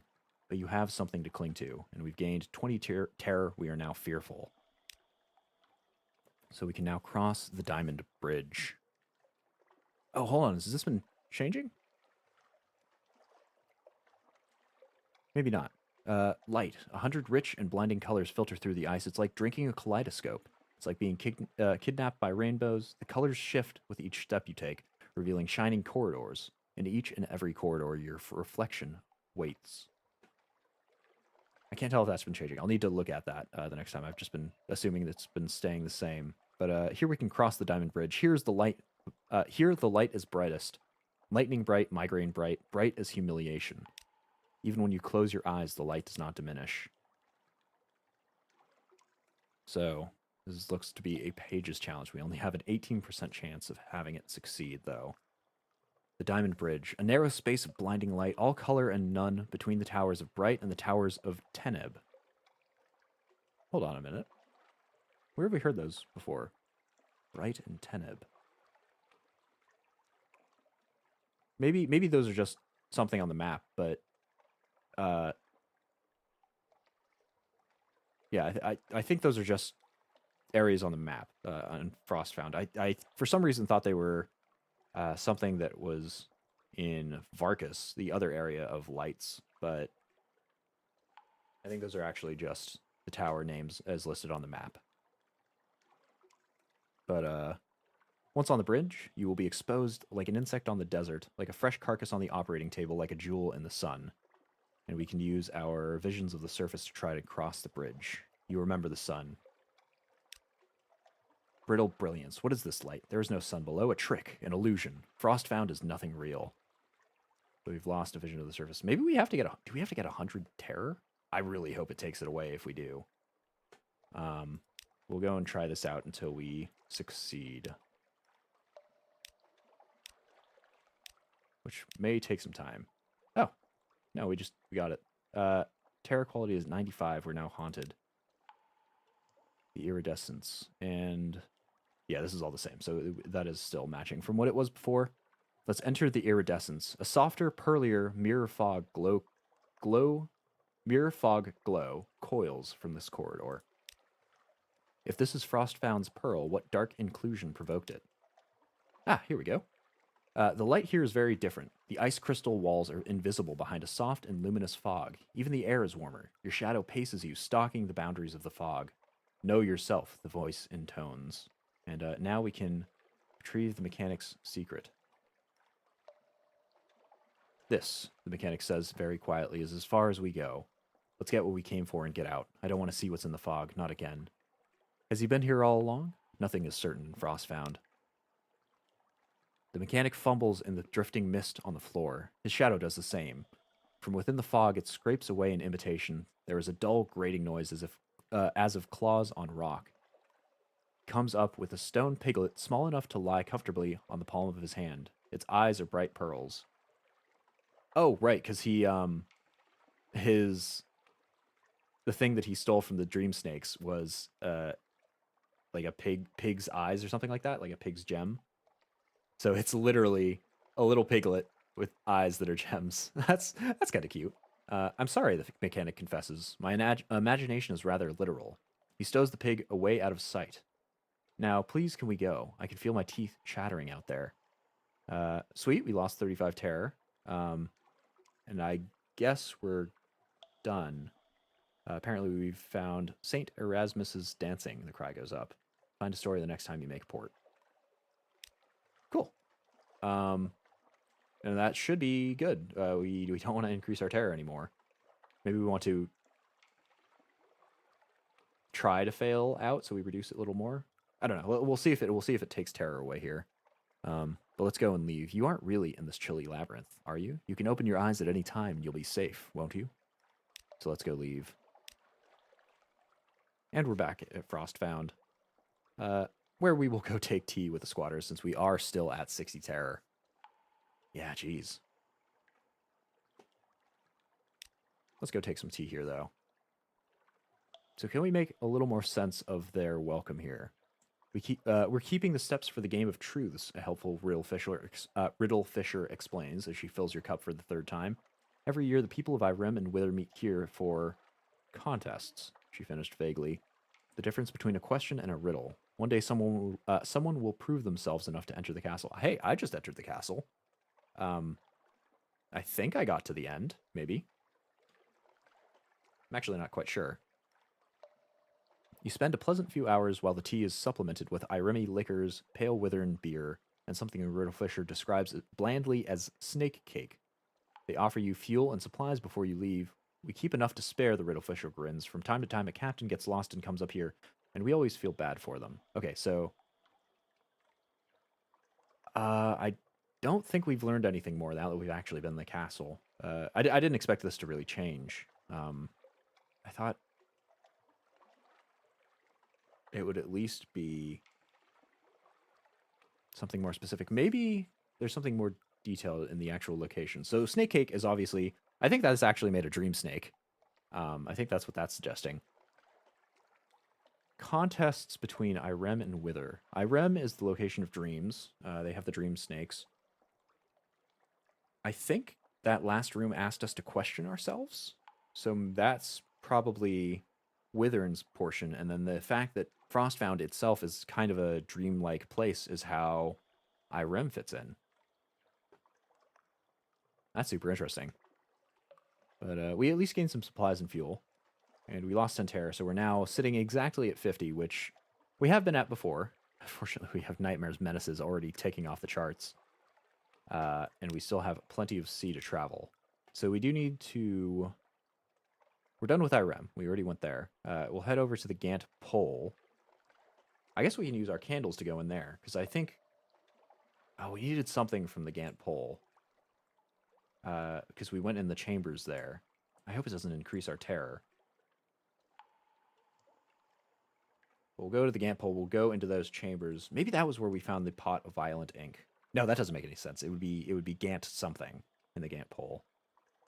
We'll go adventure there, because I do remember we needed to do something in there. And we've got a bunch of objects now sitting in our hold that we might be able to use in the Gantt pole for whatever we needed there before.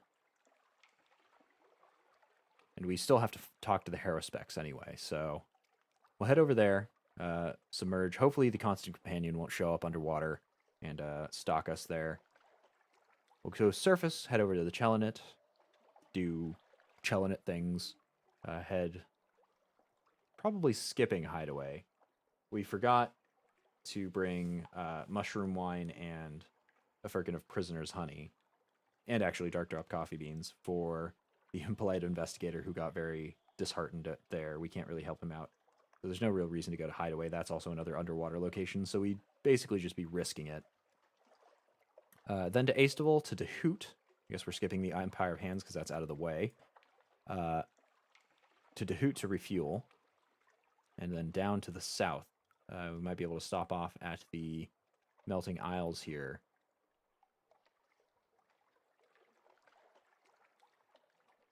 Probably not at Savior's Rocks. That's a little too far out of the way. We'll just go to Varkas and then Adam's Way. And Eigel. Yeah, that's how we're going to do things. That first step goes by starting and setting off towards the Gantt pole. With our terror at quite a bit. Catch me up, what did I miss? Oh, you missed a lot here. We went into Frostfound, and it turns out that's a bunch of checks for either giving up skills to progress onwards, or doing checks with the non-physical items. So, Z stories, Tales of Terror, Visions of Surface, stuff like that. And we used up quite a bit of them trying to get in. And apparently you advance in Frostfound by increasing your terror so you can get to new rooms. But we went and we retrieved the Tireless Mechanics something. Actually, we do need to speak to him, right? Oh, no, scratch that. We don't need to do anything there. We just needed to get the Sage, his Sage friend from Wisdom, whatever the heck he retrieved from Frostbound, and 40 Stygian Ivory, and bring him to King Eater's Castle. So I guess we will be heading out to King Eater's Castle. Wow, that's a fair distance. But that'll complete his current bit of the quest.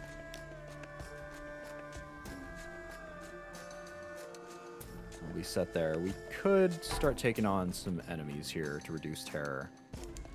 that Trimaran sails back on our screen, we might go after him if he's really heading towards us. It looks like he's a fair way out of the bit. Fair bit out of the way. There we go. And we are practically at the Gantt pole, so we can go and talk to the fading Haruspex again. It's been a while.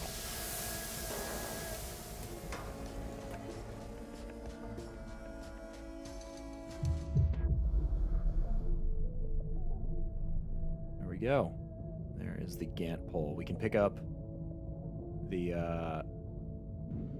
what was it? Oh, this also looks to be something. I'm pretty sure we can salvage this in some way. I think we've seen one of those before. And what the heck is that? The Irrepressible. Oh, that's got a lot of health. Okay, never mind. I'm not gonna deal with that. I wonder what the Irrepressible is. Is that another boss creature? Or is that just a normal dude? Not sure. But we'll go and dock at the Gantt pole. And our wounded behemoth stash that we sent there has arrived. A new arrival at the Gantt pole. Your return is met by the sight of the recently wounded behemoth stash oozing its last on the small beach. It has not been here for long. It does not have long left.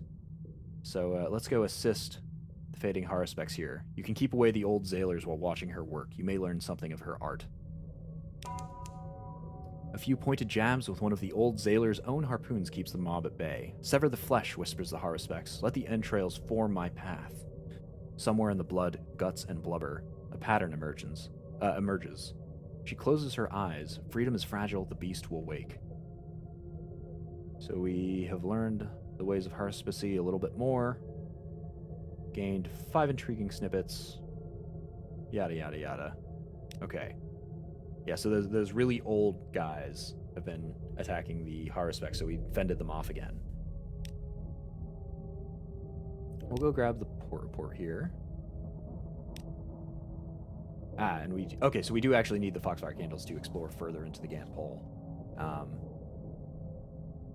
We don't have a Blimmigan to release, but let's go speak with the fading Haruspex here, who sits in a ghoulish tent made of the bone and hide of long-dead beasts, saving her energy for the next great behemoth to reach its grisly end. So let's ask about the Traveler here, now that she's got a new beast to go and oracleize? Yeah, we'll pretend that's a word. This must be the person the sixth witness meant for you to meet. Oh, come on. And apparently, even after that second beast that I sent to her, she's got no news for that. Well, shoot. We'll go and trade our live specimen for 7 more strange catches, will we? Hold on a minute. We actually need to save space here. We need to buy 40 Stygian ivory to bring over to King Eater's castle, so we're going to be limited on space in a second. Maybe we don't trade our live specimen for a bunch of strange catches at the moment. Maybe we sit on that. We also need to get rid of some of these. Maybe Foxfire candles we can toss. So we apparently don't need those for Frostfound, and we only need 1 for here. We no longer have to go through Ashaven, since we went all the way through that castle there. Yeah, I think Foxfire candles are not very useful anymore. So we'll go and toss them when we actually get to the point of needing space. We'll go and toss all but maybe 1 of those. But let's go explore further with 1 into the Gantt pole. Little light seeps into the maze of ventricles beyond this chamber. We'll go there.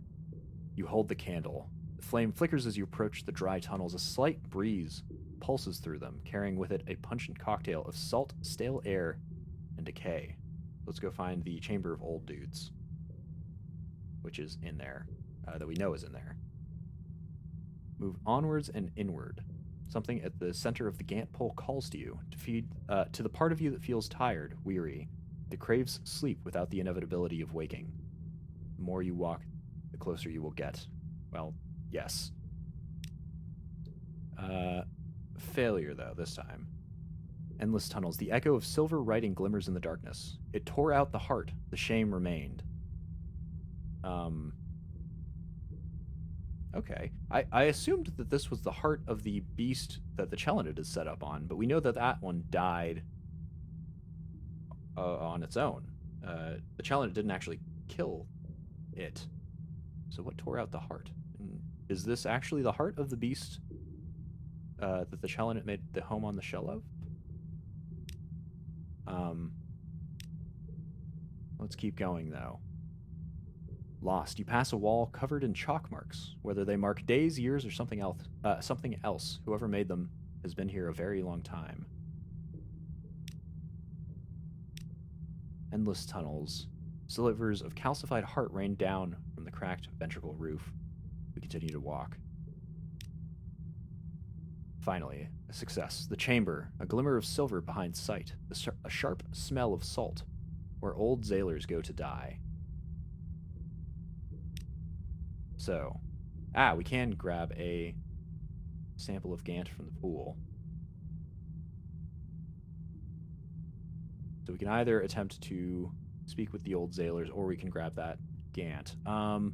We'll grab the Gantt first, and then if we have the ability to, we'll attempt to speak with the old zailors again. I think we spoke with them the last time, and they just didn't say anything to us. I think it might have kicked us out of the chamber then. I can't recall why we didn't grab Gantt here the last time we were present.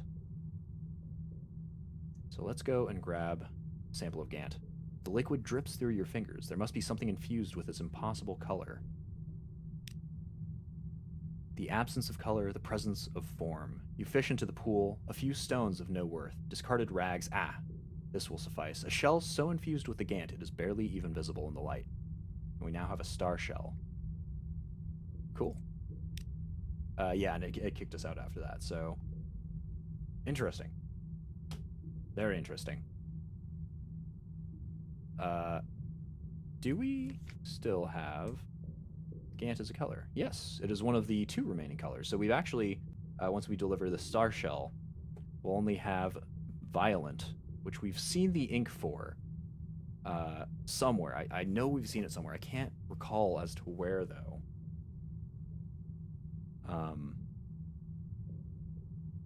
So we'll need to find that, and then we'll be done with the first curator. We will have completed his quest. We'll be done. And he can presumably have his end. But, for now, we need to figure out what to do here. Now, I don't think... Yeah, I think a carboy of primordial streaks is the object they want over at the Chelonid. That costs firkins of prisoner's honey, which we don't have. It does sell for 200, so maybe coming up here with a bunch of firkins of prisoner's honey would actually be a positive thing. Depends on whether we'd be able to sell them without a something awaits us over in the Chelonid. Fuel and supplies. Supplies are actually pretty cheap here. I might load up on supplies. So it'll probably be the cheapest that's out here. Fuel is a little bit more expensive than Dahoot, so I think we'll save it up for Dahoot to get more fuel. But supplies we can definitely fill up here. Supplies in Dahoot, I believe, if I recall correctly, are 19 echoes. So we'll want to fill that up. We've got 33 cargo space. We've got 5 more to clear, so we are actually at 27. I think we'll buy up to 12? I think 12 supplies should be plenty for us, and that'll leave room for Stygian ivory as well as more fuel eventually, while still giving us room to go and travel. Oh, and we can actually buy Stygian ivory here, but for Tales of Terror, which I don't really intend on using. We already used quite a few of them in Frostbound. The heart of the Tree of Ages is represented by a spider. Oh, it is a spider. Hold on. The oldest and deadliest arachnid from its chitinous core. Or chitinous core. Deadliest and now thankfully dead. Wow, so the Tree of Ages is actually a spider. It's a humongous spider in the sea. That is unfriendly, to say the least. But speaking of unfriendly things, I think we're all done here in and the Gantt pole will go and immediately surface so we don't have to deal with the Irrepressible, whatever that is. We've never seen a ship type like that. I think that's gotta be a boss ship that is apparently by the Gantt pole. So, interesting. What's happened so far? Come on, guys. No, I went into Frostfound. Went and grabbed the tireless mechanic's secret. Apparently, Frostfound operates on terror. You increase terror to get to new rooms. But we did end up getting I think like 95 terror. Luckily, it reduced that by a significant margin when we grabbed the tireless mechanic's secret. So we didn't set out to sea with that much. I think it reduced it to 60, and then we reduced it a 10 more to 50.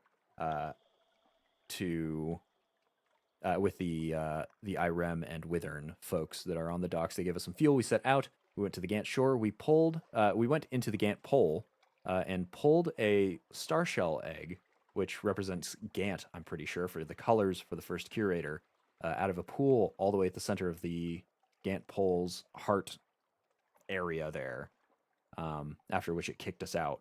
So we've got that. We got to go deliver that to Venderbite. And now we're at the Chelonit, going to grab 40 Stygian ivory for our tireless mechanic to bring to King Ear's castle, apparently. And that will be able to have his quest kick off. He will hopefully build us this engine he's been talking about. I really want to talk to the Unsettling Sage, but I don't know if using him is going to like make him disappear, and I don't want to spend another $2,000 assuming he ends up back at where did we get him from? Wisdom, back in the prison there that we paid 2,000 echoes to get him from. I don't know. Should I use him just off the bat? I really have no idea. Let's go and buy Stygian ivory first. Before we do anything else, we'll buy 40 of that, which will take a ridiculous amount of echo, unfortunately. Oh, we don't actually have room. Okay, let's see. Toss. There we go. Some Foxfire candles. 5 of them, since we don't need them anymore.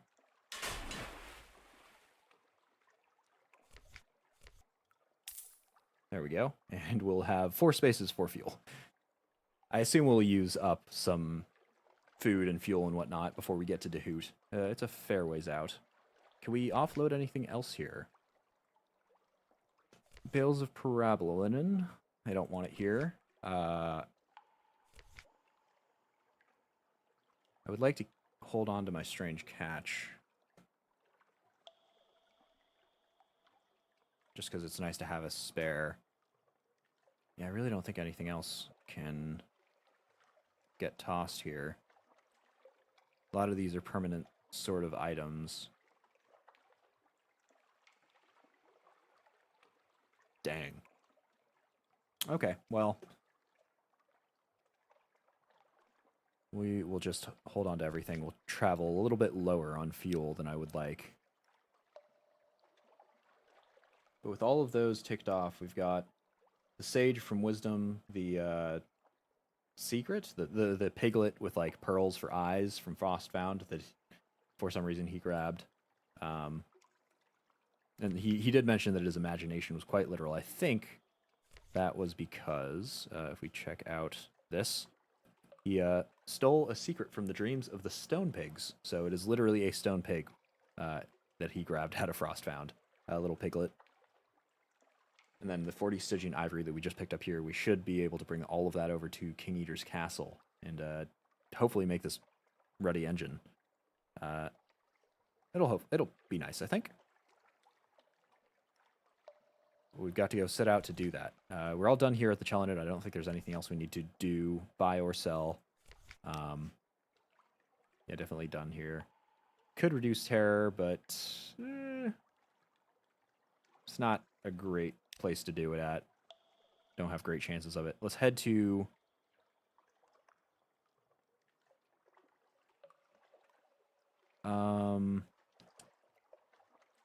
Aestival, then Dehoot. We'll be backtracking a little bit. It's a little bit more north, but I think it's still the better option. And then we'll make our way down to the Melting Isles, across to King Eater's Castle, and then make our way across the southern coast again.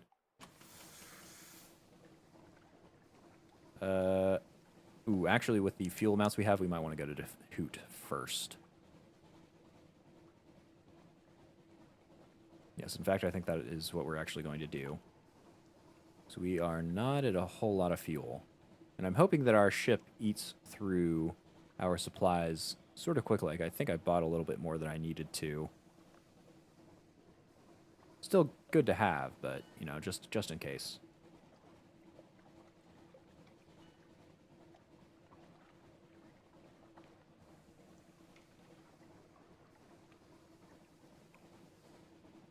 We're passing by Khan's Shadow up there, which means Dehoot is a little ways out, right? Yeah, it's still a fair ways. I suppose we could always stop off at Godfall if we wanted to spend some more time here.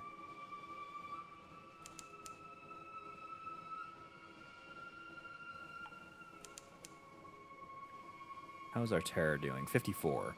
So not terrible. Not terrible. But also not great.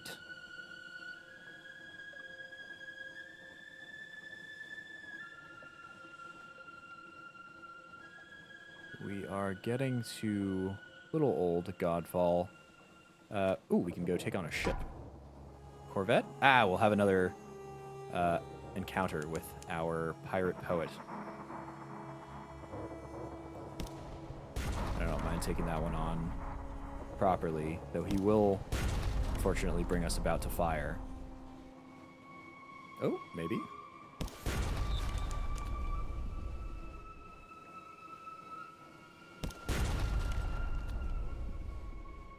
Not a shot. Are we far enough on the aft? No, not apparently. Or rather, apparently not. But we went and sunk another Corvette? Yes, I think. But let's go check the wreckage again. And there it is, the pirate poet. Let's go rescue her again. Once again, you are a victor. Once again, the familiar dance. Words are no longer needed. The pirate poet bows her head, acknowledges your victory. Next time, though, a slight smile adds, do not expect her to go so easy on you. 400 echo, fuel, and some supply. And we got some spider silk. Okay, we're picking up things that we need to offload at a much greater rate than we can offload them. Can we go and dump some of the stuff in the Khanate? In Khan's Heart.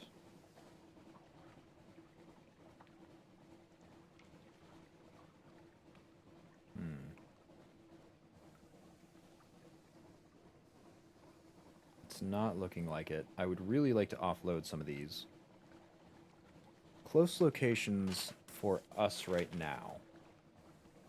We close the Gazette here.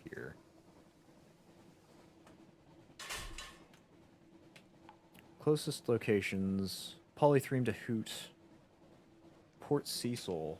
That doesn't have any good trades, though. To Hoot.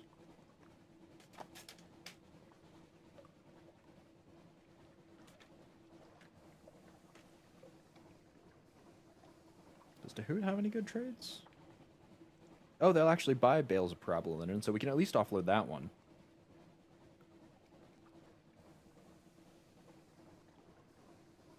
Cannot, unfortunately, offload spider silk here. And spider silk is a pretty pricey option. It costs, or it sells for 56 echo, at least in rack. That is the place that it's foremost on the page here, and I'm pretty sure it'll probably sell for similar prices elsewhere. So we don't want to just toss it overboard if we can help it. I think we'll be okay. I think we will be fine. We'll just run with a little bit less fuel and food than we're hoping for here.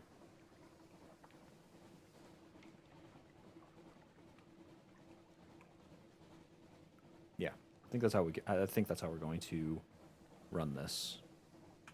Let's go to Godfall, though. Let's go and dock ourselves up. Let's grab the port before we head off to Dahoot. And maybe we'll even trade one of those hunting trophies that we have, because I think that reduces our terror somewhat. Let's go grab the port report of shouting. And donate one of our 7 hunting trophies as a gift for their collection. Oh, apparently that did not reduce our terror. We did gain a Tale of Terror and a Memory of Distant Shores, though, so we are restocking ourselves there. And a Z-Story. So that's actually not a very bad trade at all. As well as 2 fragments while losing that hunting trophy. The trophy inspires the monks to feasts of bragging. This one broke a giant albino more's neck. That one wrestled a heptacheer. A third punched his way out of a bound shark. The fourth, and so on. You are largely forgotten, but there are truths of note among all the tipsy boasting. I swear, even with a merchant class cruiser, you'd still be riding at max hold space. Probably, most likely. I don't know if I want to trade to that, actually. Because the Clattery Heart, it increases our stats by a lot. 5, 15, 25, 35. Wow, never mind, never. Whoa, I am definitely not trading out the Clattery Heart. It increases our stats by a grand total of 50 stat bonuses in total. I was about to say that the merchant class cruiser would be a better option because it has more space and I think is a little bit lighter, though the hull is a little bit lesser. But if we have a 50 bonus to our stats total, no way are we going to trade the ship out. Not a chance. That is a fantastic ship to have then. We're all good here. Finished in A-Shaven. Let's go and submerge to Dahoot and hope we don't run into the constant companion down there. Now we do need to pull, I think, a little bit north. I think kind of by this face is going to be where we can submerge and then pull around quickly to Dahoot. We are only at 50, so the chances of the constant companion being present are hopefully low.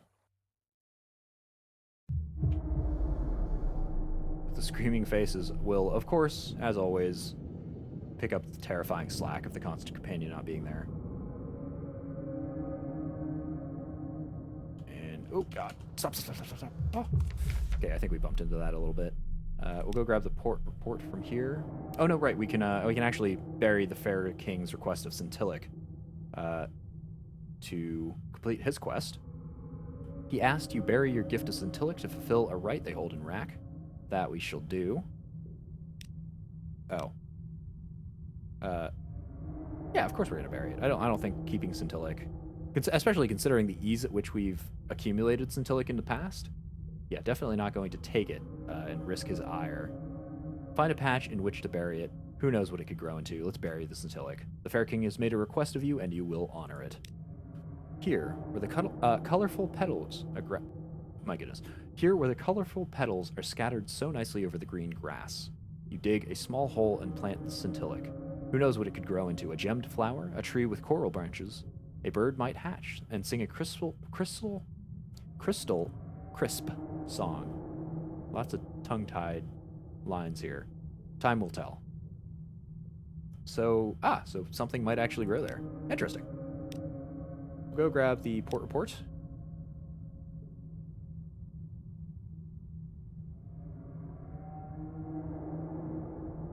And that's all pretty much the same. We are gaining clarity from doing this and not going in. So maybe whenever we do that, apparently we have to use recent news to get in and stay a while. But whenever we do, we might have enough clarity to be hopefully successful in whatever it is we need to succeed in. We'll go spend all of our hold space on fuel.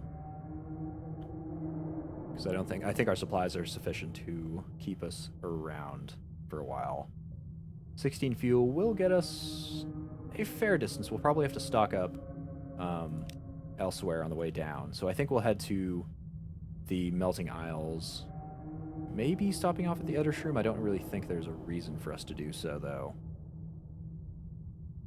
I think we'll just head straight to the Melting Isles, and I think this over here... that's the wreck of the Nocturne.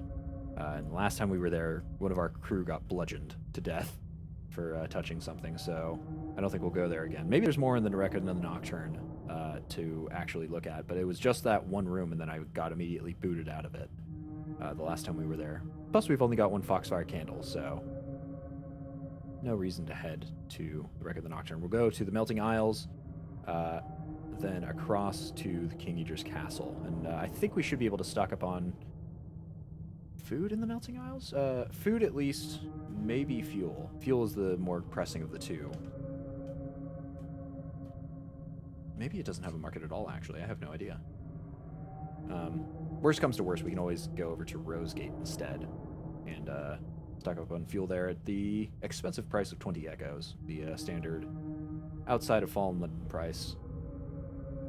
I don't think any areas down here in the southeast portion of the map have very good trade prices for fuel, unfortunately, save Dahoot, which is a little further north than I would consider southeast of the map. Maybe... I'm looking here. No, I was thinking the Empire of Hands, but the Empire of Hands doesn't have a shop section. But we should, for now, at least be able to cross off our Fair King's request. Our friend over here.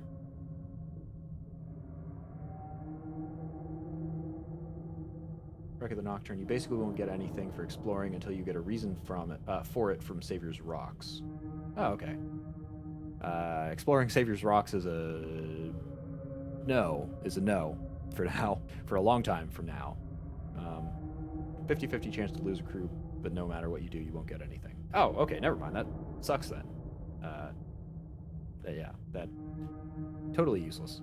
But let's go set out from here, and we'll set off to surface.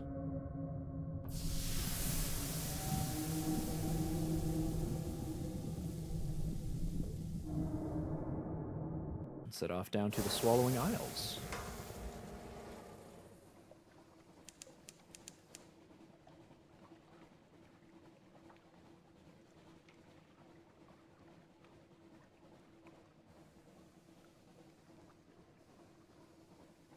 I really hope those faces underwater get explained once we actually reach Dahoot. Maybe those are all illusions. Maybe that's what's happening. There'll be some sort of story stuff you get from Savior's Rocks to go visit it, which will give you new stuff when exploring. Ah, okay. That's a moderate benefit. Might go take on this Trimaran.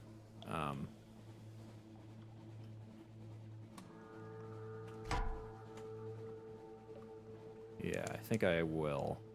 So that'll reduce our terror and give us some supplies. And we don't need, we don't have anything to do over in the Uttershroom. He definitely knows we're here, but he's stuck on the wreck of the Miko.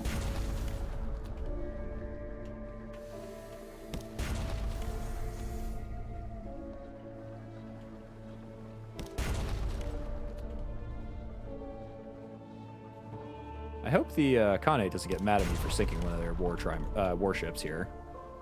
He's kind of stuttery already. He's bobbing forward and back. I don't know if that's a sailing thing or a we've wrecked the ship type of thing. But we have destroyed it. Shattering listing, seize what you can. Let's seize her and loot her. Take what you can, imprison or cut down any Kaganians that remain. What's in the hold? Ah, so we did get more suspicion. Oh well. See what remains. We've won no favor with the Khanate here today. Take whatever you can. We've gained a little bit more menace, but we can still get in, so we don't really care. And we've got a stout crate full of fuel. Perfect, exactly what we needed. Coke, like coal, but more so as the Department of Internal Rarefactions would have it. So I just wanted to see what would happen if we went and fought that. And evidently we gain more suspicion with the white and golds. Which kind of makes sense for murdering their crew. Their ship and whatnot. Should we stop at the Uttershroom? I don't think we'll have anything there. There shouldn't be anything of interest there for us. We'll pass by these. Whoa, God. These mushrooms so we can keep our terror pips reducing. Oh. I think we actually need to weep. Because the last time we had this happen, Salt was unfriendly to us when we tried to control ourselves. It only gave us 1 terror. Okay. Yeah, I think we're okay. I think that is a Salt event. Might get Blemmigans? No, I've already assembled the port report, and we don't have any frickins of prisoner's honey. So we can't gain any more Blemmigans like that. We'll go and make our way across an empty ocean to get to the Swallowing Isles here.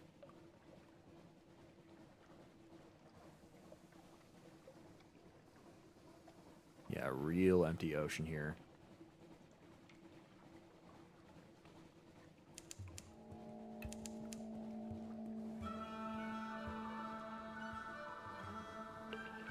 While we are here in the Swallowing Isles, we might forage for food. We are a little bit low. We're at 5, and considering the distances we still have to travel, it's a bit unfortunate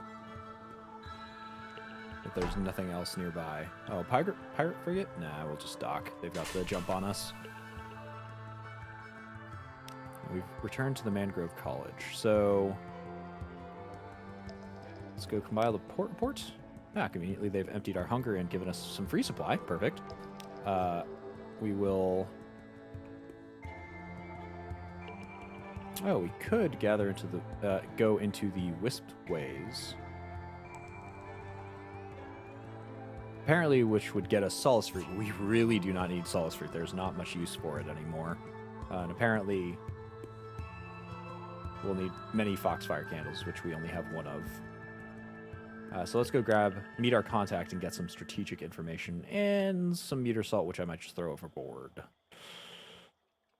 But we gain the strategic information at least. Let's go convert 2 of those into Vital Intelligence via... Honestly, let's just use a move in the Great Game for it. That hidden agenda, the bigger picture, that they thought no one would recognize the patterns, they hadn't counted on you. We're not very intelligent, but we have been around a while, so that's good at least. We could also pick up a passenger, though I'm not sure if we can spare the hold space for them. I suppose we will be able to, presumably in a short bit of time here, because we are going to Fathom King's Hold, presumably to drop off this 40 Stygian ivory that is taking up most of our ship hold space. Yeah, sure, let's pick one up. Shady Sort, back to Guider's Morn. Okay, we can do that. And we'll eat, drink, and be merry to reduce our terror somewhat. The philosophers of the college are not hospitable, but this whole shoreline is bursting with fruit and edible fungus. Reach up and it falls into your hand, pick it up, and it's already fermented. Let's go lose some terror. Tart morals and moral tart. The salty tang of zeeweed stew. A crawling berry that the locals assure you is a motile plant, not an insect. Eat your fill and drink contemplatively. So that'll reduce our terror to 45, which makes the underwater area extra safe here. And I think that'll be all we do. I think that's all we can do, anyway. So let's wait till these guys turn around and blow them to smithereens.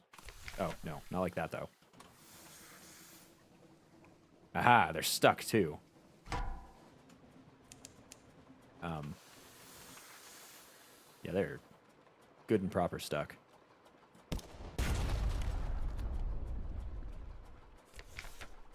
Oh, and a nightmare's happened again, in the middle of a battle. Let's run the heck away. Hey, success. Gained night terror. For running away? Really? God, I hate this. Nightmare's strength sucks.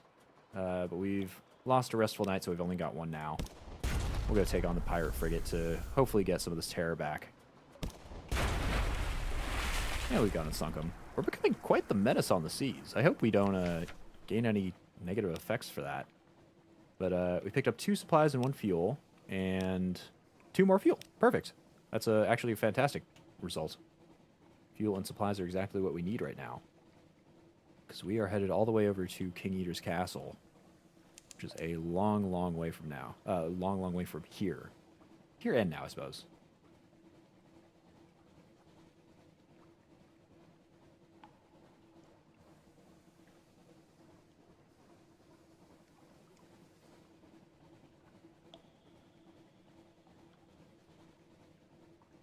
Ooh.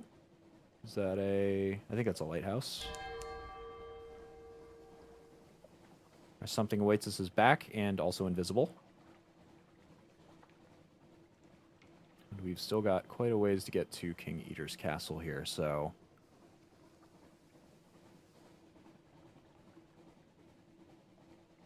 Oh, I'm seeing the halo of it. Yeah, and there are those fingers poking out of the water.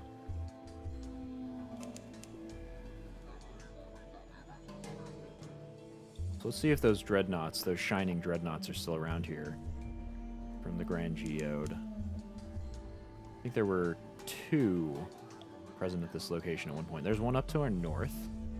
Do we need to flicker our lights off? I think he's heading the opposite way. I think we should be okay.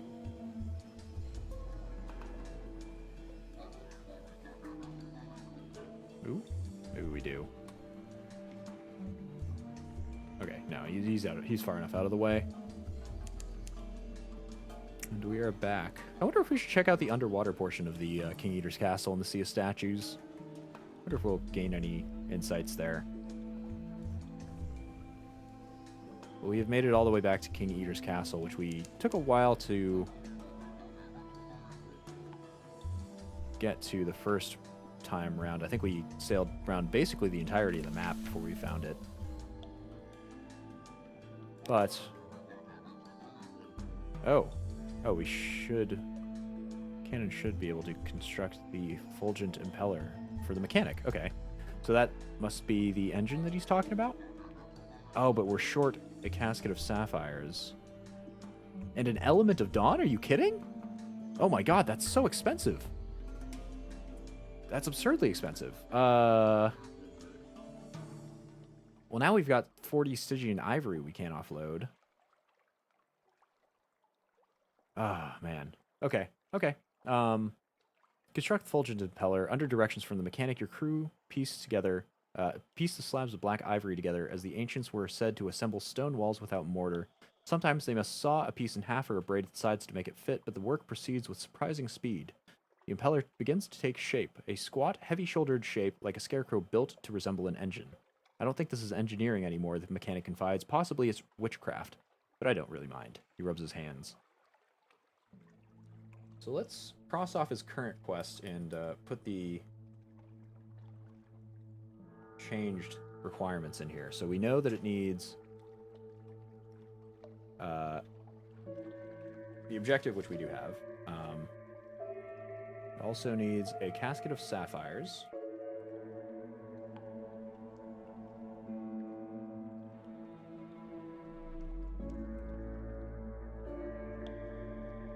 It needs the sage, who I assume we can't lose. I'll write it down just in case.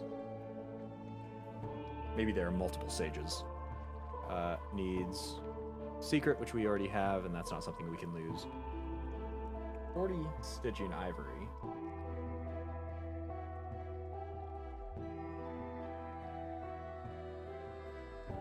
And the element of dawn.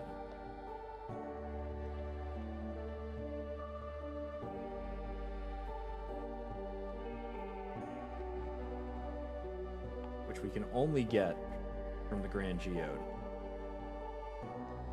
We should bring that all the way over here to King Eater's Castle.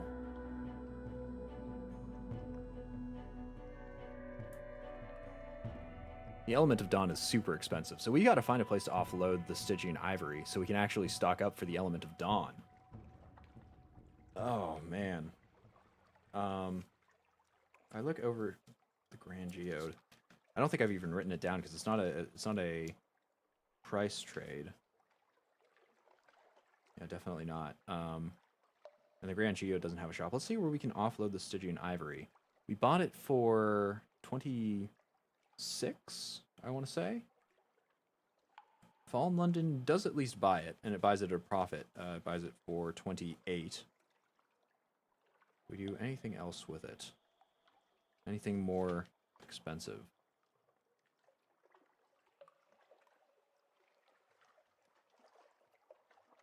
Stygian ivory, Stygian ivory, Stygian ivory. What to do with you? Yeah, the reason I need to clear out the Stygian ivory is because the Element of Dawn, I believe, takes like 50 food. And we can go up to the surface. We can do that. But it's still real pricey to do. I'm also not seeing that many locations where Stygian ivory can actually be offloaded. It can be bought in a few places. Quite a few places, actually.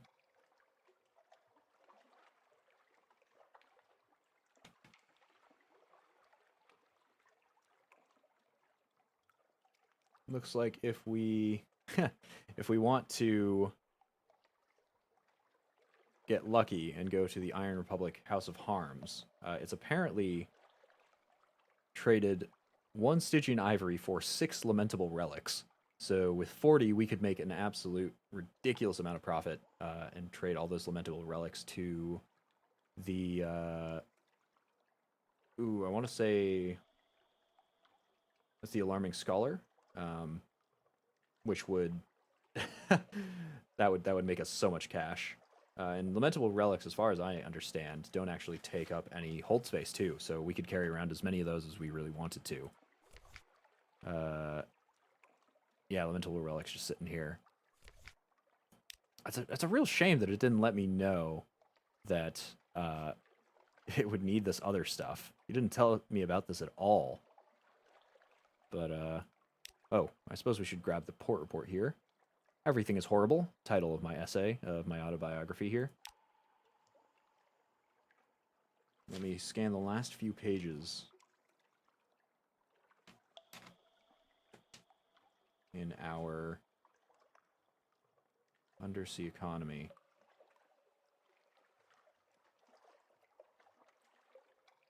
Or we give up on the concept of selling these elsewhere than Fallen London.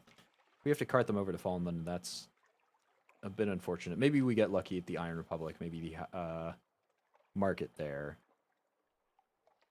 does turn in our favor, at which point we will have a excellent source of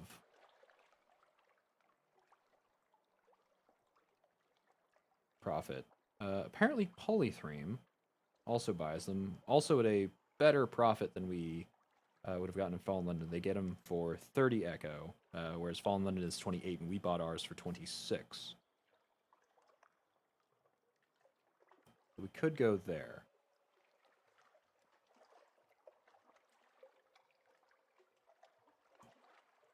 But with those listed, scanning, scanning, scanning,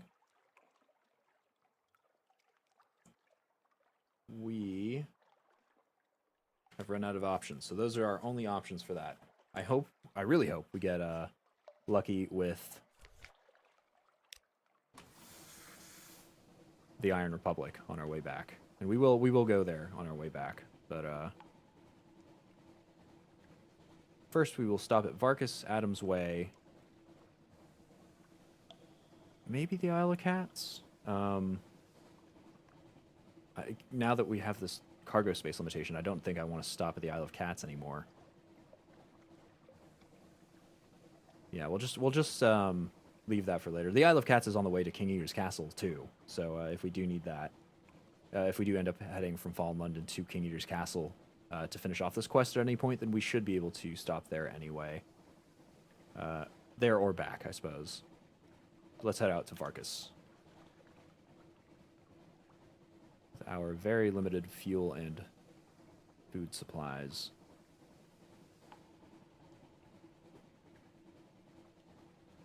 I wonder if this time the no longer jewel-turbaned youth will be friendlier with us. He wasn't actually as mad about us getting him kicked out of his city as I thought he would be. Oh, Trist just came up? I think it's time to bring this to an end. I thought we had already brought that to an end now that we have our likely lass awaiting us at shore. But we'll go and end it explicitly. The affair is at an end. Perhaps they're gone. Perhaps you thought better of it. The night is a little darker. We got terror for that. I mean, I guess if we ended it with the doctor surgeon lady who takes great joy in sawing off people's limbs and amputating things, I guess I would be a little afraid as well.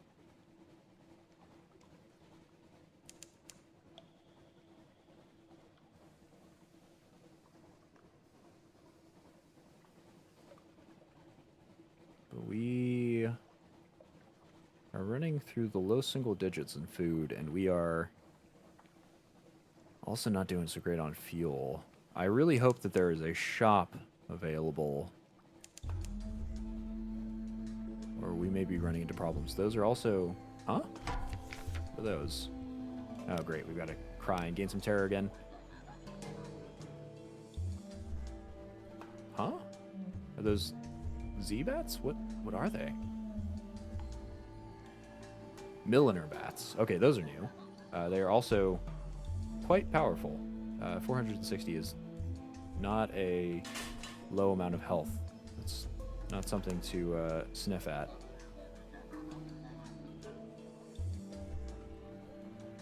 But we made it over to Vargas. Do we have access to shops? Nothing at all. And Purified City is still closed. Let's go talk to the settlement, the new settlement that is not so new anymore.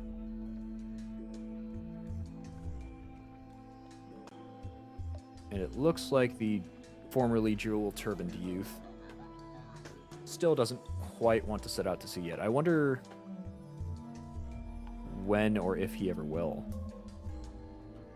So, we gained a Tale of Terror for that, and now we've got problems. Adam's Way we can reach, but they don't have a shop. Ooh, we've got big problems here. Does Adam's Way have a shop?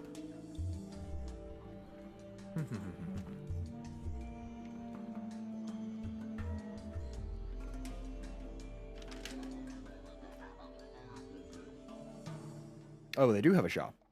Oh, and their fuel is actually reasonably priced.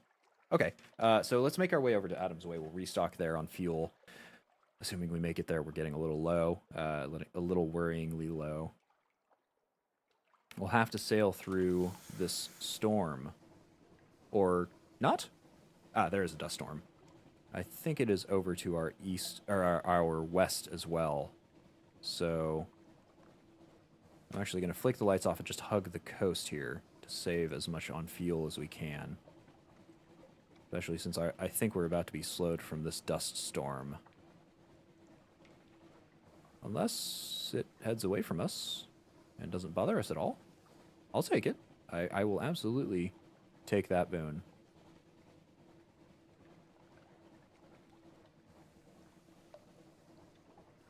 Yeah, okay. Looks like we weren't slowed at all.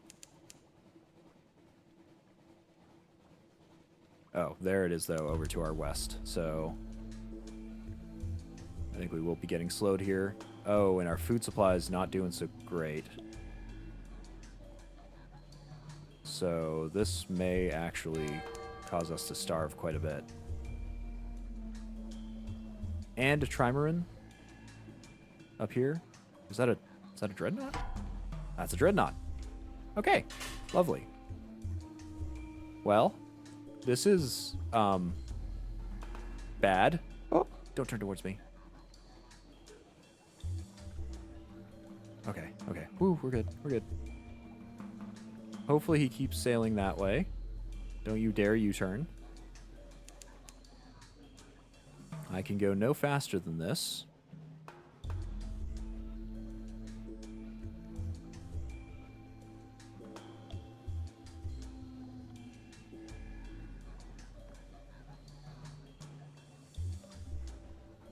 There we go. Picked up the pace. And we've made it over to Adam's Way. Time to spare. Hold on a second. No! We entirely forgot to grab sunlight. Shoot. So we made it to Adam's Way only to not have the box of sunlight that we totally forgot to grab from Astable because we went to Dahoot first. So we can't get the Elegia Cockatoo. Okay, that sucks. Let's take it this way. We have to make another voyage out, right, to get to Fathom King's Hold with an Element of Dawn. The Element of Dawn takes a bunch of supplies. Supplies are cheapest up on the surface, by a significant margin. So maybe we go up to the surface. We grab a Mirror Catch box of sunlight over there, since we do have the box itself. While we are getting our supplies, our 50 or something supplies, and then we can bring that to Adam's Way on the way to Fathom King's Hold. There we go. That tracks. That makes sense.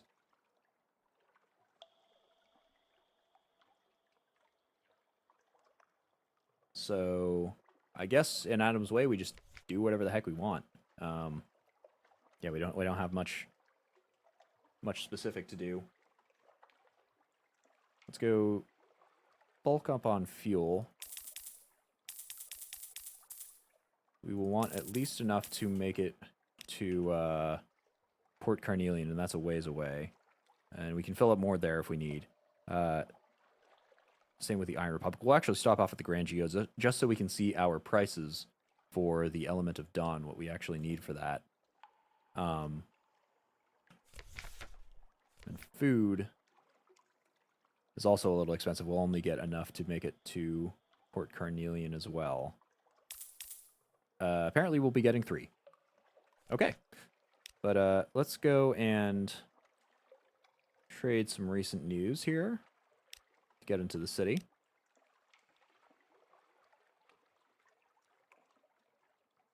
Let's see, we've got a lot of terror, so we should probably reduce that. We don't have a lot of spare room. We have 0 spare room in our hold, so we shouldn't do anything that will get us benefits like that. Let's check out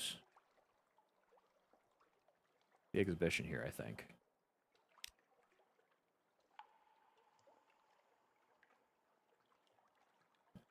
Yeah, I suppose let's grant some crew some shore leave, paid shore leave. Maybe that'll help out in terms of reducing terror, maybe by a more significant portion, since it is a circus. Let's pay for them to expend an improving day at the exhibition. Maybe not so improving after all. Oh, well.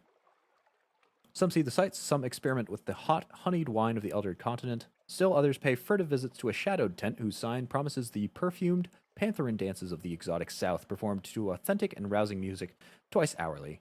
Okay, so we did lose a decent amount of terror, 10, for our 20 echo. I'd call that an adequate thing.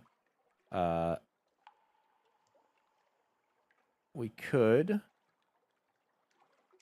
check out some of the other stuff here. Oh, we could also try to catch some nuts that fall from the tree of a single day. Nope. And should we do anything else? We could listen to a storyteller. Oh, that would grab us the port report. Yeah, that's probably a good idea to grab. And we could attend the funeral feast. You know, it's been a long time since we have. Let's go watch them eat at some folk. Which we can actually get now that we are... we can actually eat with them now that we are unaccountably peckish, since we picked that up from somewhere.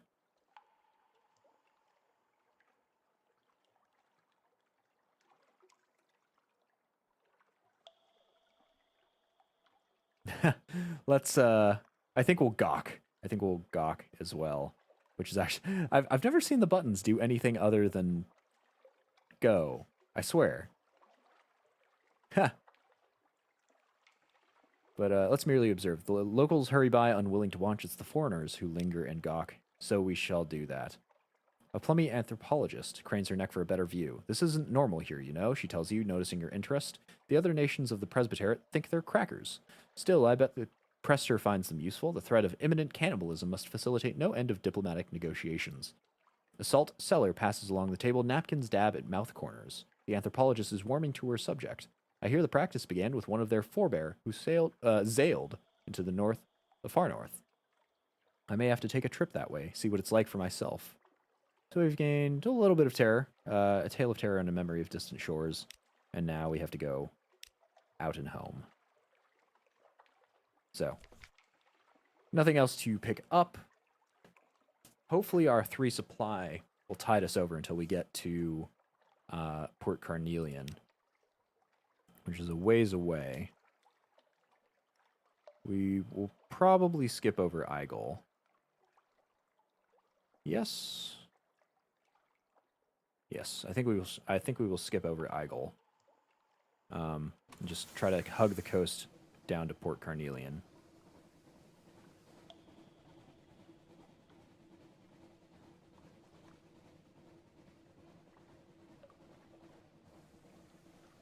Those new bats, I'm concerned about them. I've never seen them before, and maybe it's just because they're uncommon, but if stronger creatures, like I thought they were these birds at first, if stronger creatures are appearing in the Neath, we've got problems.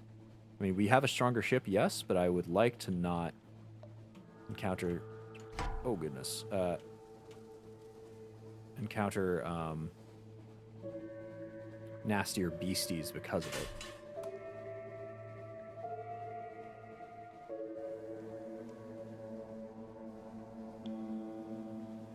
The further east you go, the stronger they are. Yes, but like, I don't know. We've never seen them before, and I have been around that area quite a few times, I'm pretty sure. Yeah, more blue prophets.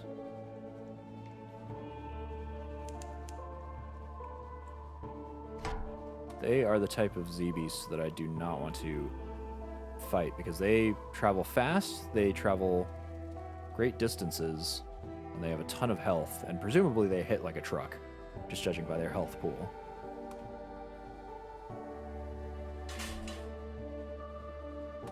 And we can actually travel with our lights off here, because we're just hugging the coast. We're only going to gain 1 pip at a time. Maybe they're just stronger Z-bats that only spawn east, like a rare enemy spawn? Yeah, maybe. Could be it.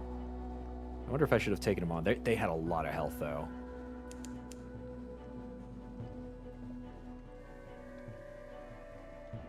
We are almost to Port Carnelian. Our terror is in check. It's doing okay. Our food supplies have just emptied here.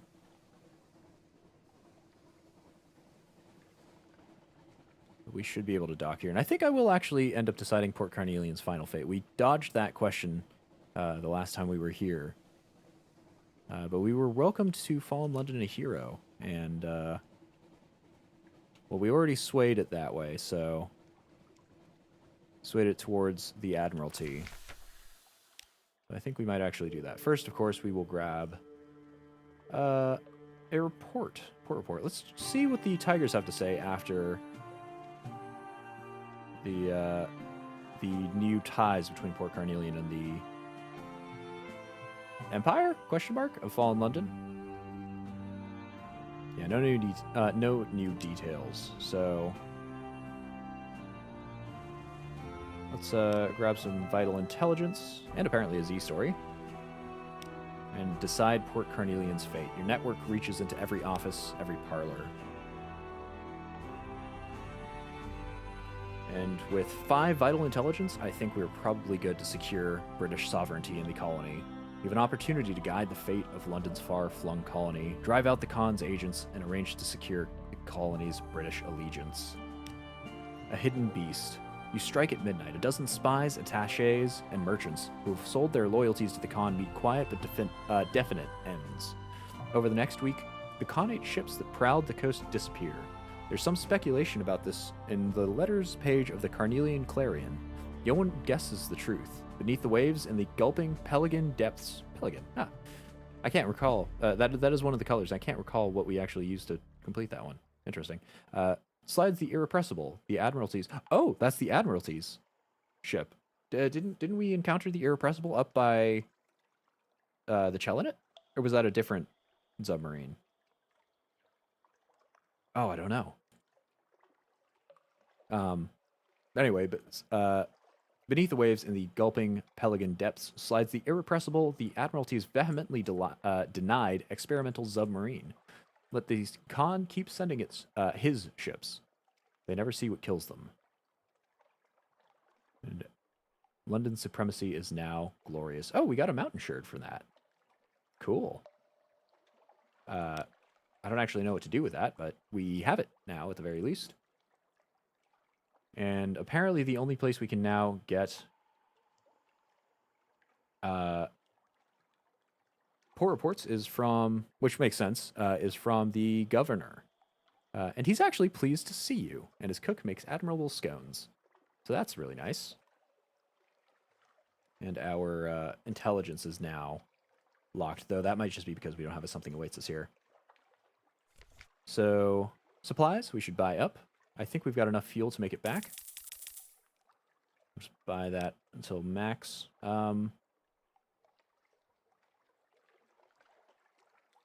Mountain sherd. Apparently is tied to stone. So I feel like tossing this overboard in any event would probably be really bad. We could sell it as a captivating treasure. I think we've seen it for use somewhere else, though. Is it taking up hold space? It is not. So we'll just hold on to that for as long as we happen to need. Oh, we can actually use that in combat to summon Mount Nomad? Oh my goodness. That's... Okay. Okay. Well, if we ever needed to summon Mount Nomad, we know exactly how. I was just going to go search for him in, what was it, Abyss's Approach or something like that? Void's Approach. But apparently we can just summon him out of the blue. Which is not nice. Which I would be very concerned about. But we'll scooch our way over to the Grand Geode. That way we can get a firm handle on what the price of a element of dawn is. Now the question is, when you summon him, whose side is he on? He's on Mount Nomad's side. Mountains don't have sides. Mountains just exist. They crush you beneath their mighty tread, and then they go, "What was that?" Because you were tiny and they are a mountain.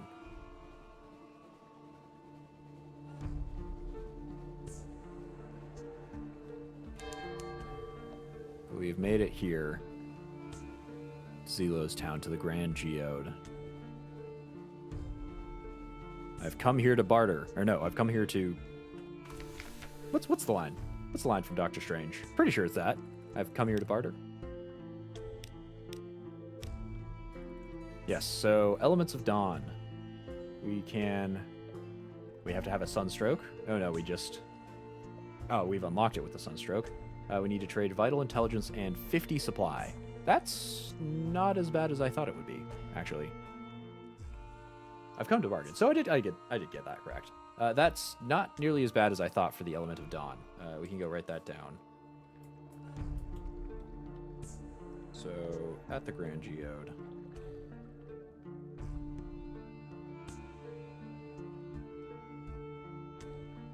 We just need 1 Vital Intelligence.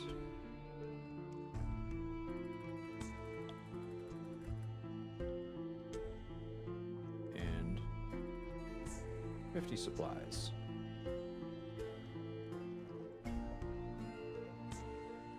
Get an Element of Dawn, and then we can bring that to King Eater's Castle. And of course, we still have to do all of this stuff. Why do they want so much supply? That is the part I'm really confused by. I've got absolutely no clue why they want so much of that. Apparently we need to trade, presumably trade, 7 crew for the Sunlight Defense when we need that. It also requires a Vital Intelligence, but it more importantly requires... Oh no, it requires Dawn's Law. Not sure what that one's about. Gantt source can be obtained from the Eater of Names near the Chalinet. Dread Surmise can be assembled by the Alarming Scholar for 7 Searing Enigmas. Ah, okay, so that actually gives us more details about how to get this. The figurehead of the Eater of Names, that's pretty obvious. Eater of Names bit. Dread Surmise is the hard part. This Dawn's Law stuff is definitely new. Do we talk to him? I'm kind of worried about him shooting our terror up. Let's not risk it. Yeah, let's definitely not risk that. We have lost former captains by having our terror spike up here unexpectedly. And it's not as though we have any of the rest of this stuff, so pursuing Dawn's Law here is not useful to us. We'll go and set off, though, having received the port report, and head up to the Iron Republic, where hopefully we'll get that market so we can offload all this Stygian ivory. And that is... What's a glorious frigate? I thought it was a glorious dreadnought, but I guess... I mean, early on, they're effectively the same thing. They are big, scary, monstrous ships that we don't want to encounter and fight. Now, though, they are... there's a bit more nuance between the levels.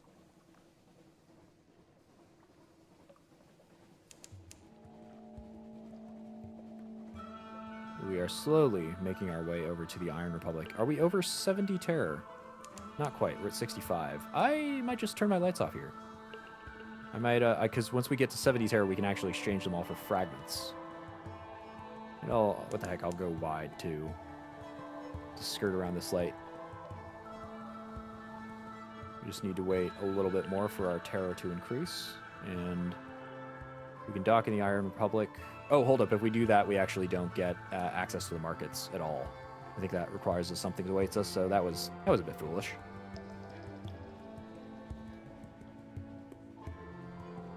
Ah, well. Yeah, because this uses up our something awaits us, and to open up the markets, we actually need to use up that something awaits us. We lost some iron. Oh, come on. And we've got the port report for Fallen London, so we get another, I think, blue scintillic. We'll go and open up the shops, which will, of course, give us some terror. Hey! That's what I'm talking about. We have the House of Harms, which deals in Stygian ivory. And so we can buy 6 lamentable relics per Stygian ivory that we're carrying, and we are carrying oh so very much. And none of these take up cargo space, so we'll sell this all. Can we max out on lamentable relics? If we could, this would be the place and time to do it. So how many do we have now? 254 lamentable relics. We are rolling in skulls here. I might as well just build a skull throne out of this stuff. We can also compile the port report here. Lost 2 pages. Oh, come on. I have been...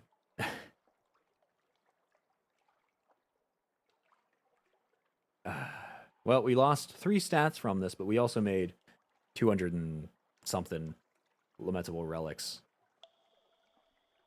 So, I think overall it comes to about even.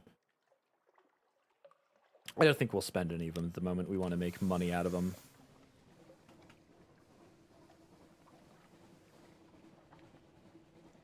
So let's just go and head home.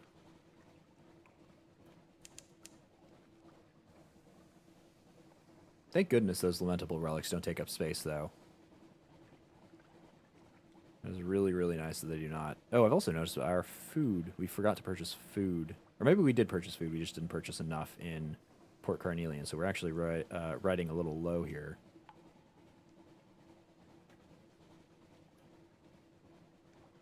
I think we should make it back to Fallen London before any significant problems emerge. We can always pick some up at the Cumaean Canal if things look desperate. In fact, I think they do look a little bit too desperate. I might just pick up a singular one. Or maybe we'll take on this jellyfish and pick up some food out of them. Or Jilly Fleur. Hello, you.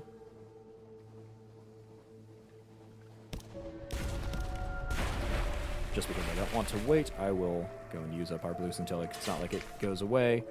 Yeah, and that got us some supplies. So we are good. Make our way back over to the Cumaean Canal over here.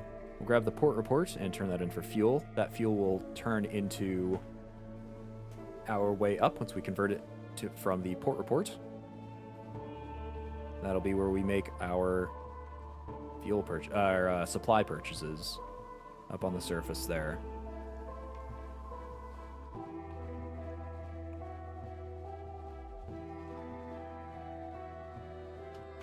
And who knows? Who knows here? Maybe we'll even pick up a move in the Great Game. Lovely.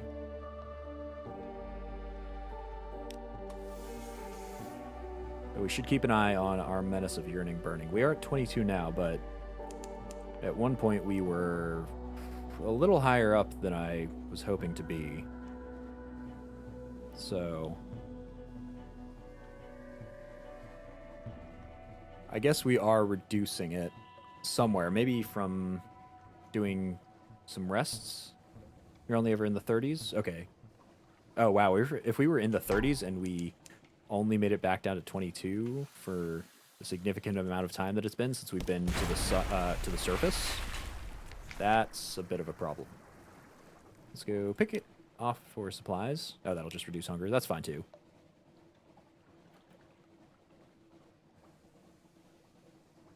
And did we stop at Mutton Island? You know, it's been a long time since I've visited. Surely they're finished building that port, right? The Dawn Machine folks there.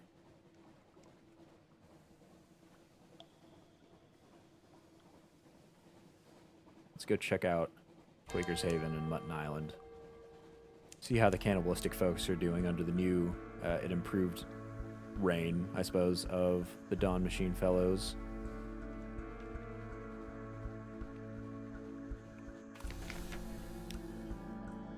Nope. Still building the dock. We at least got the port from them.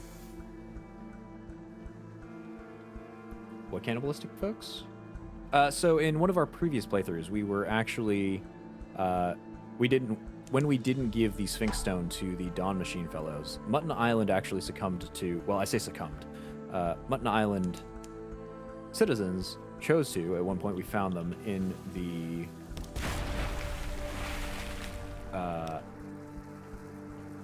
in their, like, singular inn, eating folks. And I think that was with our first captain. And that captain lost 2 zailors that day when they got captured by the folks as we ran back to our ship. And then after that point, the Admiralty had actually blockaded them. This playthrough, we actually gave the Sphinx Stone to the Grand Geode, which I am assuming is what changed the fate of that place. And now they're under new management of the Grand Geode, of the Dawn Machine folks. And that's why they aren't eating each other. At least that's my assumption. I could be wrong there. But we have at least made it back here to Port Carnelian. I don't think we have anything illegal. Yeah. Go and roam the deck here. Still 8 of Nightmare's strength. But our terror has been reduced to 50. Nothing too interesting here. Let's go. First things first. Talk to the Alarming Scholar and trade her a whole bunch of Lamentable Relics. So they make... Oh, okay. They make 5 Echo, so really not much. We've got a lot of them, but at that point, just the clicking and trading is going to prevent me from making a real profit off of them. I wonder how I make profit off of this then.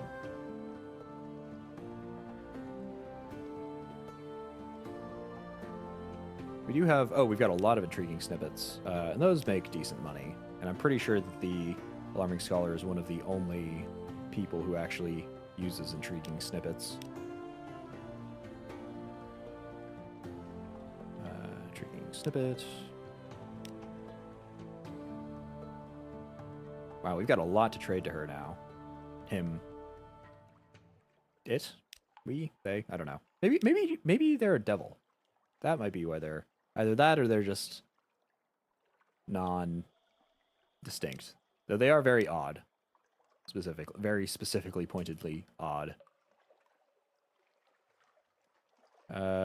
2 intriguing snippets. 2 I think I'll sit on. I think that'll be fine to keep. Our hold space is suitably cleared. Oh, we forgot to deliver the taciturn woman to... where was it that she wanted to go? Guider's Morn. Yeah. You can make an anatomical cabinet in your study with the limitable relics to boost a stat. I think you can only do that once. So if we check our lodgings here, yeah, I'll grab the recent news. That'll give us some supplies. If we check our study, yeah, we can't really do that anymore. We've only got the ability to turn captivating treasures into heirlooms, collection of outlandish artifacts into heirlooms, and unfortunately these are lamentable relics. Yeah, nothing there. You can definitely do it twice. You have another one. Do you have another one where you have 2? I'm sorry. I don't think any of these. They're all held in our hold, which for some reason we cannot drop off in our house. Yeah, we've only got 1 of each. I suppose we could sell one and then make another. I assume that at least we would be able to do that. And I think we have seen them for sale somewhere. I can't quite recall as to where we might be able to sell them. Maybe over in... the Chelanet?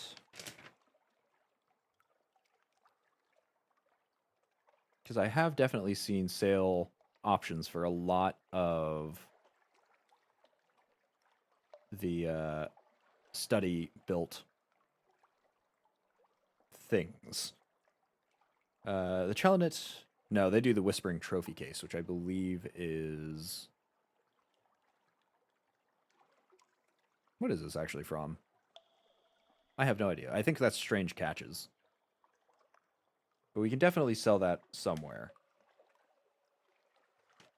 We'll just have to figure out where it is. And if we actually gain stats from each time we make it, that would actually be a really easy way to boost whatever stat that's tied to. Though unfortunately, I think anatomical cabinets are tied to iron, so we could just really increase iron here. You can also give lamentable relics to the venturer for something sorrowful, as well as trading 1 for 2 moves in the great game if you have something awaits you. Yeah, none of those are really fantastic. That's okay, though. I really want to see if I can use the Unsettling Sage without losing him, though, because I'm very concerned about losing him by using him. But I want to see why he was in prison, what the deal is with the tireless mechanic. Like, what's the whole deal there? But I'm very, very concerned. Anyway. Let's go... Oh, let's go stop by the Brass Embassy first, because a devil is living in our throat. There we go, and we've got another lump of blue scintillic. And now that we have 2... So, hold on, I actually want to check something here. So we'll just little that up. Now, we can't use that twice, unfortunately.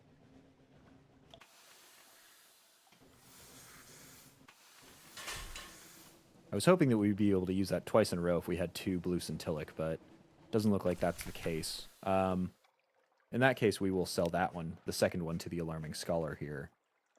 Apossian, that's not a hue we usually see here. 800 echoes. Careful inspection. Thank you. The Department of Paradoxic Optics loves this sort of thing. The vendor biters are far too fond of colors, and they can generally outbid us. So we got 800 echo for that, which is a fair price. And we've still got our other one. Let's go turn in all of these port reports that we have.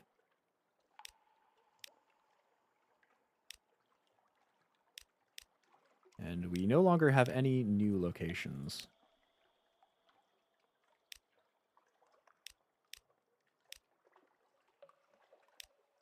Oops, we got kicked out. I think after our port report on the Iron Republic exploded again.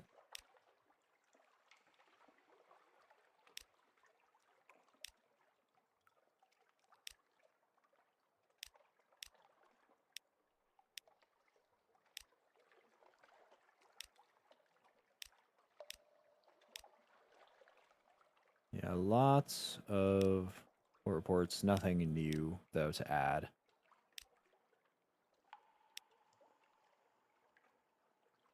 And Quaker's Haven, of course, is not going to be very pricey and is going to be immediately shut away.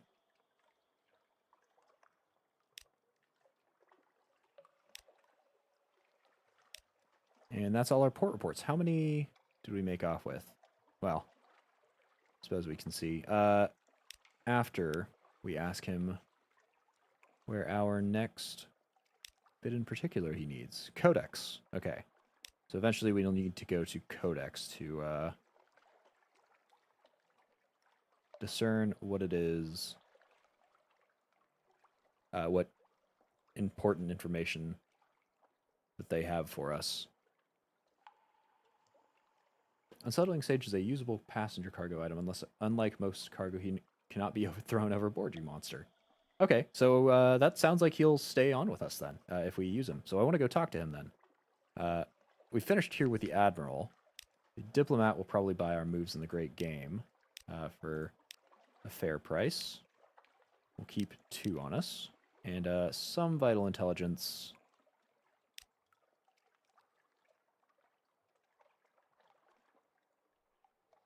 Which, of course, will raise the supremacy of London and the Dawn Machine.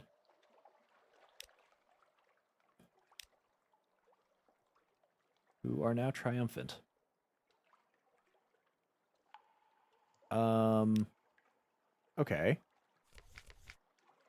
How do I see...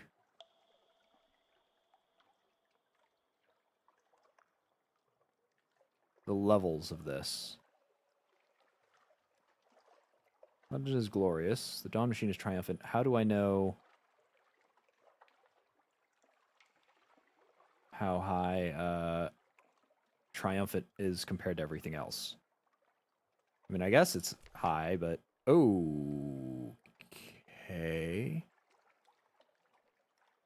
That's new, and I can't actually leave. Okay. What is this?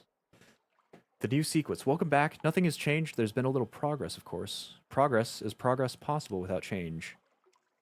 Now progress is possible without change. The Great Light is worshipped in the churches. Certain measures have been set in place at the bazaar. The Ministry of Public Decency runs much more smoothly now. Most of us are smiling. The gold and amber flags of the sequence snap in the wind. Yes, we have wind now. At least we will. For now, you may assume it. The machine is grateful. You will be remembered.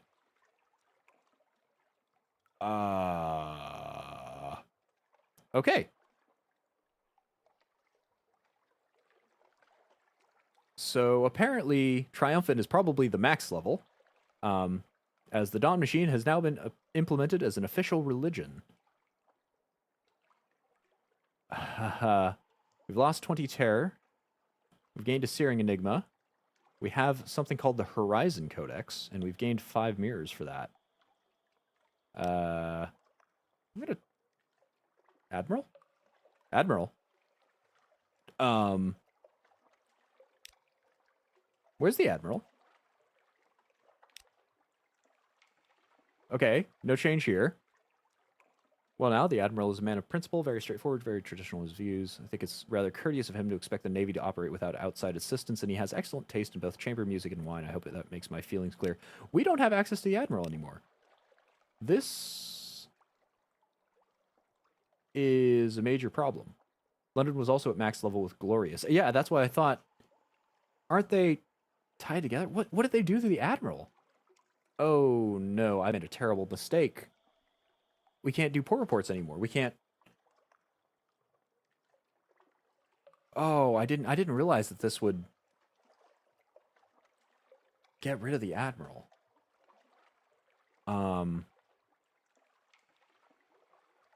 I hope I can pursue him somewhere. I hope I can find him somewhere. I absolutely will. But I guess that's why he was warning us to not submit too much vital information to the Voracious Diplomat. Because I can't turn in port reports to her. Yeah, she... Shoot. Okay, well, there goes our free fuel, effectively. I guess we have Um,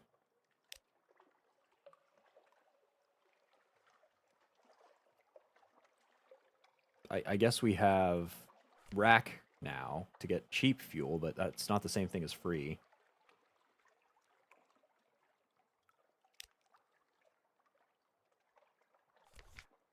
Let's try not to think too hard about this. Let's go carouse in the Wolfstack docks here. See if we can find our likely lass. There it is. Okay. Whew, okay, I'm very concerned about this, but I'll put that out of my mind with a lovely date in Wolfstack. Trouble and romance. That night in Wolfstack, you find yourself sharing a table with the likely lass. Don't think I came down to the docks just to see you. I've got business here. But alright, it did cross my mind that you might drop by. And it crossed mine as well. A few hours together, shared warmth, new memories. It's harder to say goodbye this time.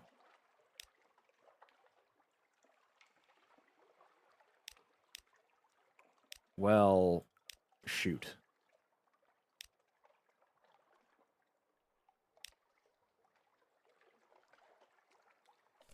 We'll go to our lodgings. Go rest here so we can gain some restful nights. He's gone permanently? That's rough. We are now at 0 terror.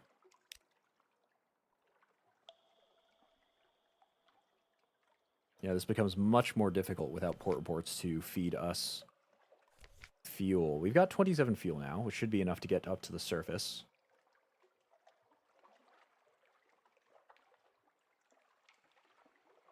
We've still not used this favor whalebone token yet.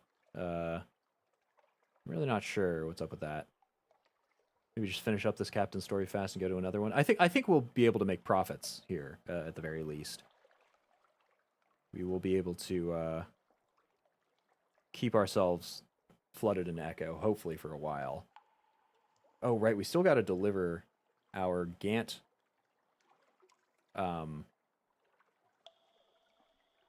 color. I think we have, was that an egg?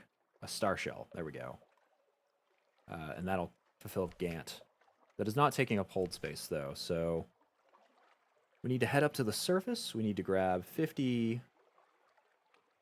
So let's think about our current plans. It is coming to the end of stream time, but I want to do a short little voyage to prepare us to return to King Idris Castle.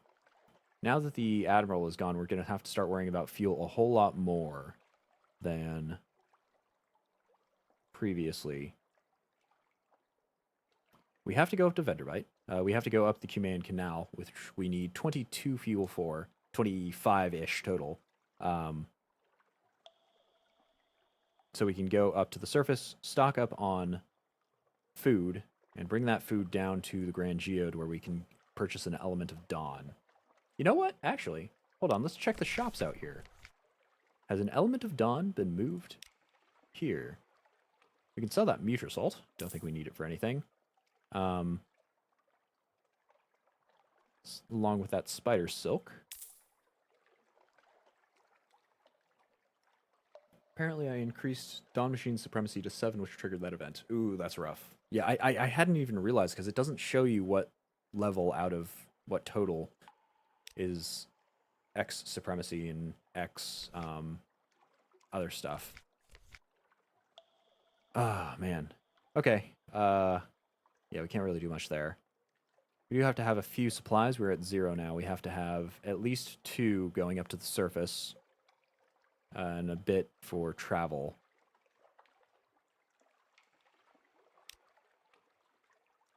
I don't think we need to buy or sell anything else here.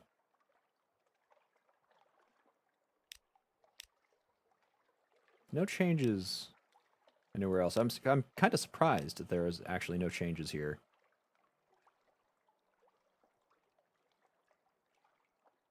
I thought there would for sure be something else changed with the shops, but we'll buy up 5 supplies? Yeah, 5 supplies. Oops, apparently 6. And we will go and set for the Cumane Canal, and then stock up on everything there, head down past the Iron Republic to the Grand Geode, purchase the Element of Dawn with our 50 supplies, my goodness. an absurd amount of supply, and then head back up and probably end the stream there in Fallen London. Good thing from the Dawn Machine, apparently if you read the book, it boosts your pages to a base 60. Unfortunately, I think our pages are already at 60. I don't actually know how to see our base. That's 60 with additions. Oh, I see. So where's this book then? Use this to increase your pages. Unless you sell it, future captains will have access to it. Oh, okay, so that's actually a permanent thing. Interesting. Use this to increase your... I can't use it, though. Hold on. Huh? Herein are recorded certain details of voyage through XXX and the company of XXX on XXX. How do I use it? Maybe I can only use it at sea. With the additions, it's at 95 base pages? Oh, okay, that's fantastic then. Yeah, we'll definitely need to figure out, well, how to use this, I suppose. The Horizon Codex. Hold on, maybe that's Avid Horizon, then.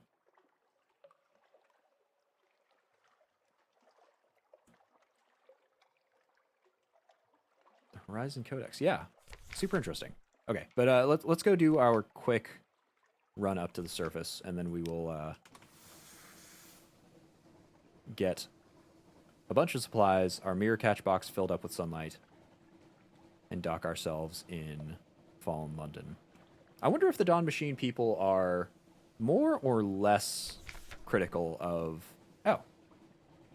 more or less critical of mirror catch boxes full of sunlight, because it was contraband, but the Dawn Machine people seem like they, I mean, just judging by the name, they seem like they would be tied to sunlight and all that stuff tightly. And luckily, we have actually gotten a scion for us. So we've got an unexpected letter. Who sent it and what does it say? Your sweetheart, return to London as soon as you may. Your sweetheart says you are a father. Lovely. A new life. Go quickly. I now have a child who we can make into a scion.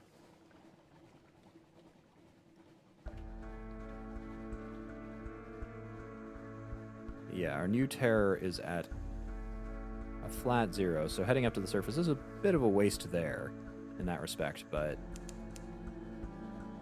we just want to get this quick trade-off done. It'll use up some vital intelligence, so that's a good thing that I actually have a bunch to spare.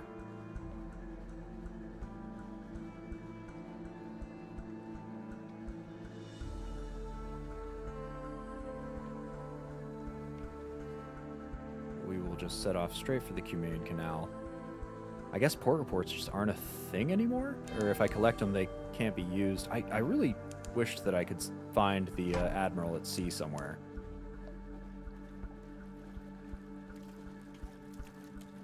I really hope that I can. Maybe I can. Go and use that crab for supplies.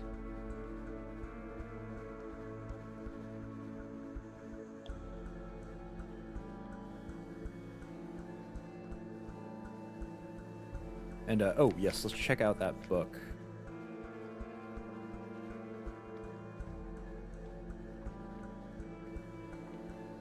Yeah, no, I don't know. We can't seem to use it. I guess we've got to fill it in. Maybe this is the new port report thing. Maybe that's how port reports work now that the Admiralty's gone. But the fact that it remains through future captains is actually really nice. That means that we will be able to have a base bonus on pages, which is not a heavily used stat, but it is certainly used often enough. We'll go dock in the Cumane Canal. Yeah, we can grab that port report now. We'll listen to the gossip, which will give us a vision of the surface, and we will head up to the surface.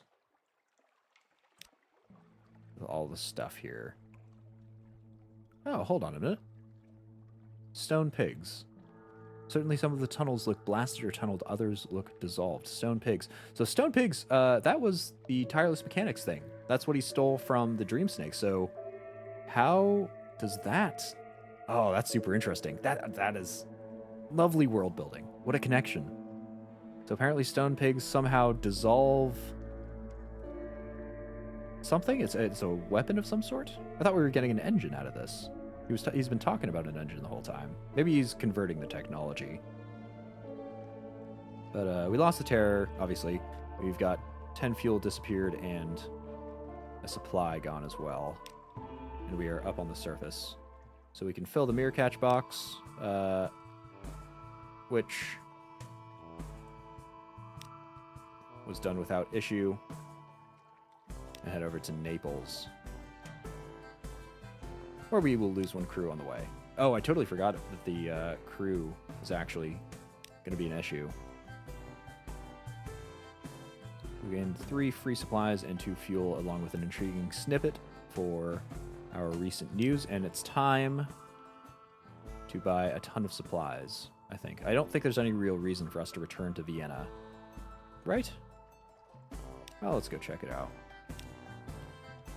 Anything interesting in Vienna?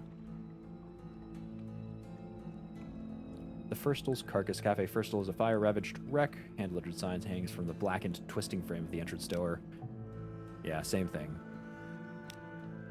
Melancholy proprietor has still burned his place down, so let's go purchase a whole bunch of supply here.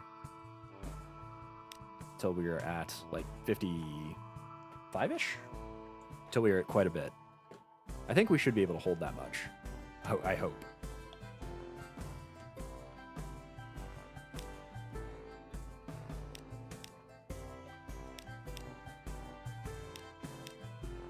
Fortunately for us, it's going to take a lot of clicking to get there. We are at 14.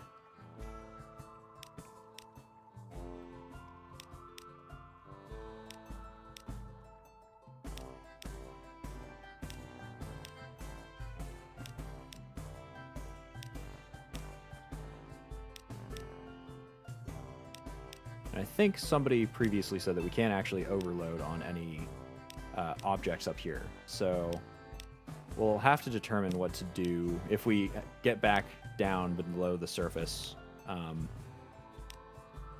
We'll have to figure out exactly what we're going to do if we're overloaded with supplies. If we have to choose to toss some things over.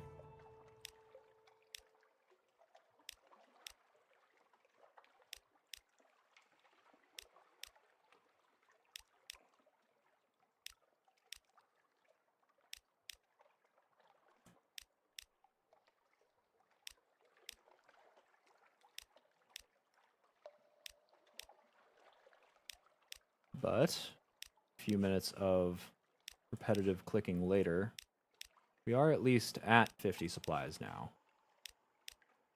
We'll go a little bit over. I think I said 55, and I think that amount is just about correct. Maybe a little less. Maybe 53 will be enough. Nah, we'll just go all the way. We'll go the whole route. And then we will head straight back down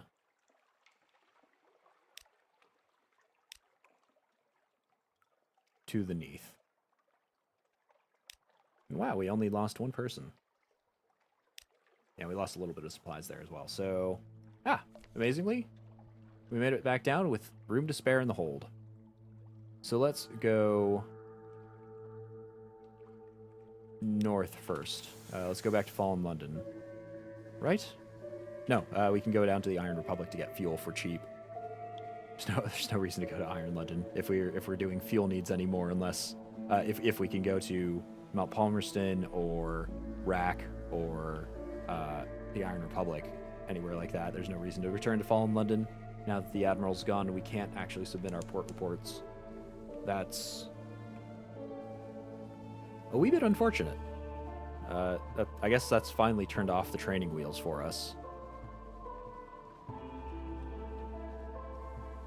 In the Iron Republic, we should be able to stock up on fuel, food as well, actually, depending on the market.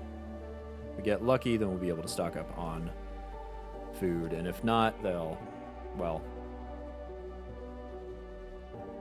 we'll have to hope that our 2 or 3 supplies will last us from the Grand Geode, probably over to Port Carnelian. With any luck, though, we'll be able to get some here.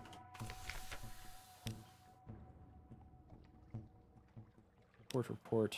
Not that we really need to do anything there. Gain 2 pages. Okay, so we're evening back out. And the cavalry doctrine is over, which buys supplies. Doesn't sell them, though. Should trigger the book pages thing by just clicking on the book in your hold. Okay. Maybe my base is already over 60. Because I don't think getting 3 pages, 5 pages... Yeah, I'm only getting 5 pages, so should be at 58. You said your base is 48. Hold on, where did you see that the base is 48? No clue, no clue. But we'll go top off on fuel. We'll head down to the Grand Geode. When you got the port report, it boosted your pages. Oh, I see. Okay. I mean, if it's 12 boost to pages, that's not a whole lot. That's not a ton. So if I can't get it, if it's bugged out in some way, that's not the worst thing in the world there.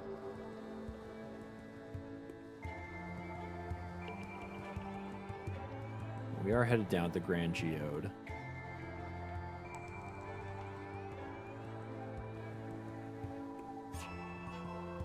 Forgot the ship gives you 10. Oh, that's right. Yeah, so we'll gain a ton here.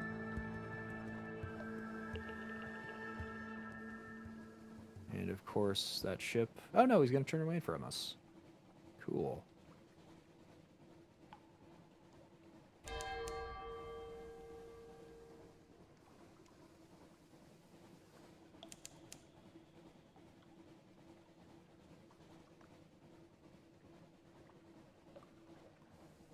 And we will have a single supply left once we do this deal, but we can do the deal. So let's purchase an element of dawn from the Commodore. The Commodore welcomes you, smiling to his immaculate office. Crystals glitter in the walls. Of course, he says, glad to help, but we'll need to cover expenses for an element. The light only produces so many, you know. Expenses. No. Your 7 youths and maidens. Aha. I meant your 7 crew are not expenses. They will live rich, satisfied, glorious lives. What? Hold on. Was the trade not... Oh, it used crew too. Okay. Problems. Moderate problems. We are now traveling super slow. But we have our element of dawn. They will live rich, satisfied, glorious lives. I will ensure it personally, and thank you for the information. We will make very, very good use of it.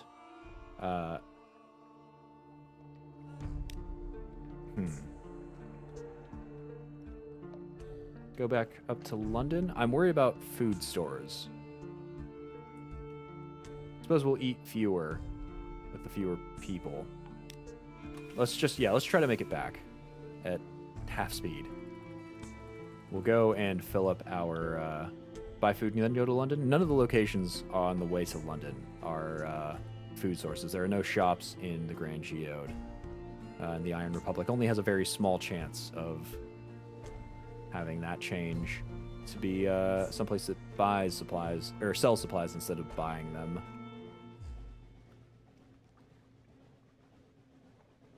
Command Canal. Oh, I guess you're right there. We'll see if we get to that point without us eating each other, though. I will buy up a bunch of fuel at the Iron Republic, because if we're traveling this slow, not that we really need our lights on for terror, but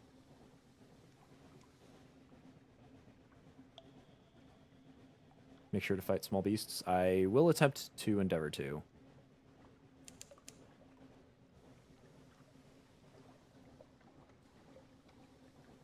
I should have read the fine print there. I should have looked in a little more closely.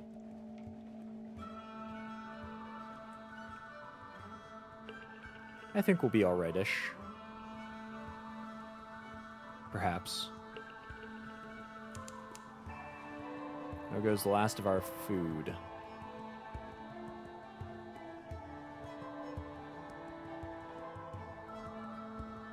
Check the Iron Republic fast. I was planning on it. We need to get fuel from the Iron Republic no matter what. So,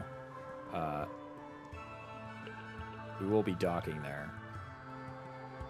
It's just the areas beyond that.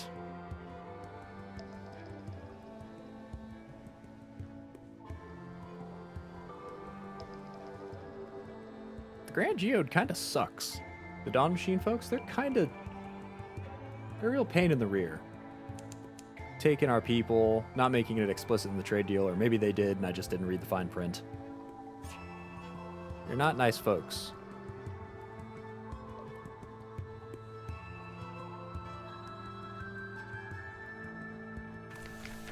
We'll go dock at the Iron Republic.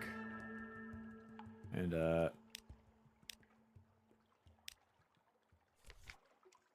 yeah, now the, food is not doing so hot. We'll fill up on fuel. Maybe pick up 1 or 2 of these. Maybe they can be converted in some way. I don't know. Pick up 2. See if they can stand in. Can you do anything about this? No. What about you? Oh. Oh, no, that's the, request for the Flute Corps or the Elegiac Cockatoo. Yeah. Well, it was worth a shot. Was worth a shot indeed. And now we get to sail very hungrily back to Fallen London. Or back to the Command Canal. I think we, judging by the rate at which hunger is climbing, we may eat a sailor or two. A zailor on the way there. Because the Command Canal is a fair distance. Yeah, no other place is going to be closer.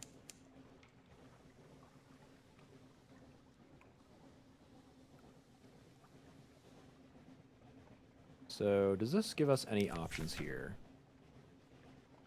Oh, we could consume a strange catch or a live specimen. Ah, let's ask the bandaged poissonnier. There we go. Let's give that a shot. Okay. So that has at least fixed that point. He's rendered the strange catch edible after a particular success. The poissonnier labors mightily to render the strange catch appetizing. He succeeds, although with his usual effect. Every third mouthful, you wonder if you enjoy the flavor at all. But yes, surely it is spicy and salty and filling, although that lurking under flavor. So we've converted that one strange catch that we had into a meal for us to sate us for a little bit. With the help of the bandaged poissonnier. Thank goodness for him. So we won't eat people just quite yet. But with the speed at which we're going, probably won't be very long until we're back at that point. We do have a live specimen. That I do not want to trade, because the live specimen is how we get more strange catches. We can trade one of those for many strange catches in the Gantt poll.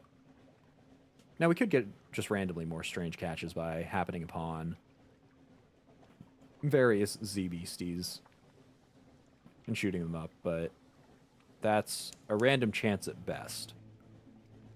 So I'd like to have a surefire way of being able to duplicate our strange catches via the live specimen method.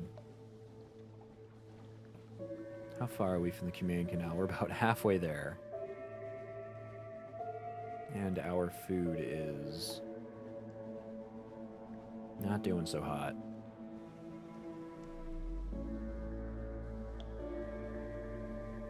We can see the harbor, though. Please don't eat one another until we get there.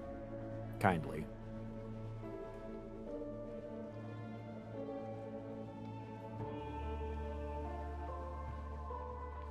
Worst case is a 50% chance with the live specimen. This is true. But I think we'll make it into harbor all right. Oh, maybe not.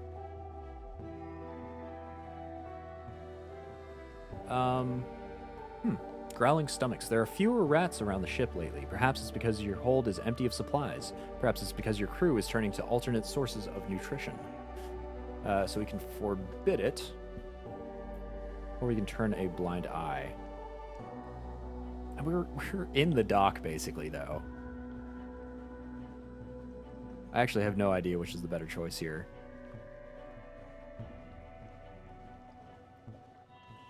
Terror versus hunger.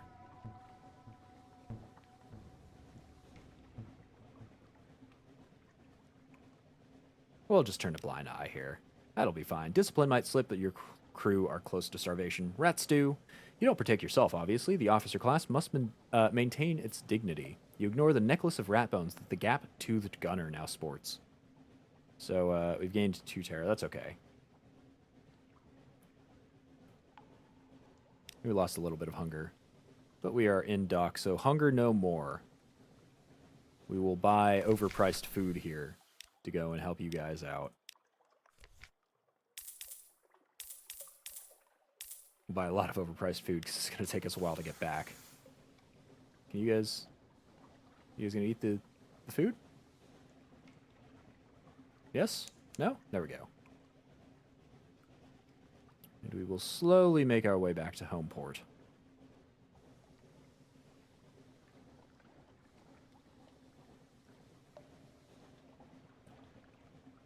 Slowly. Ever so slowly.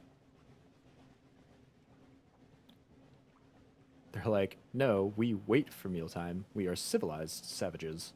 I see, I see. Well, they will have their rat stew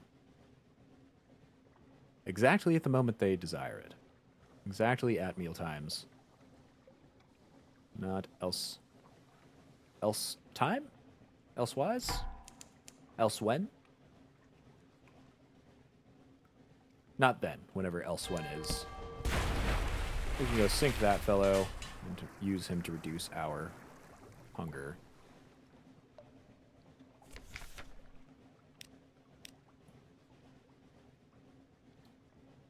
And save on a little bit of that. It is torturously slow, though.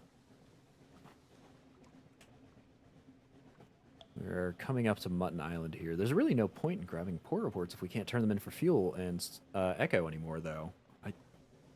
I wonder.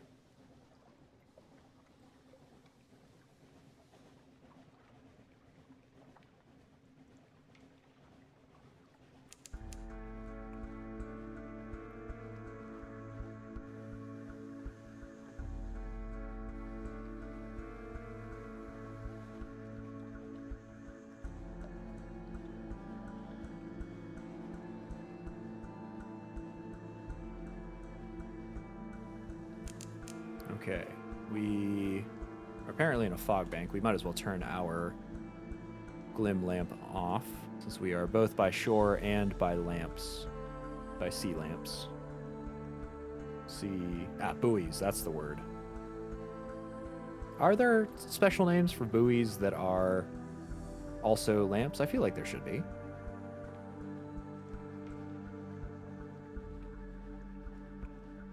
Maybe it's one of those old-timey words that has been not used for many a century at this point. Not really? Okay. I'll take your word for it. We should make one, though. We should make a fancy term for it. Goodness knows the sea is full of fancy terms that didn't need to exist but do anyway. Port and starboard. Etc., etc. Float light. It's pretty descriptive. I suppose port and starboard. I don't know about starboard, because port makes sense because that's where you dock the ship against a port, but why the heck is starboard a thing? Were people always sailing... Was the ship always tilted a direction or something? No clue. But at least we have made it all the way back. Hold on. Wait, I don't have anything. Oh, I have a sunlight-filled mirror catch box. Okay, that'll be fine then. Let's set that aside. Totally forgot about that one. They needn't know about every little trinket you have. The freest of trades. They tramp up and down your freshly mopped stairwell in their nasty boots. They poke and pry and prod, but they find nothing. Lovely. And, the alarming scholar wishes to, where is she? Give us a present, which is supplies, which I will absolutely take. And, let's go talk to our new child. You, your sweetheart, and your child. What will your child call you? Nothing at all. You don't want to raise the child, or you can't afford to. Turn away, let your sweetheart raise the brat if they can.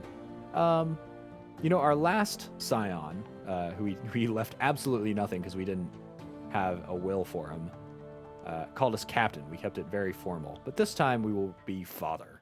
Yes, you are the child's father. Here it is. Small, warm, apprehensive, affectionate creature. Treat it gently. We're a father now. And we can visit our child at the lodgings when we have a free evening. You can dock on both port and starboard sides. But I feel like there would have been a design to dock specifically on one, right? To dock on the port side.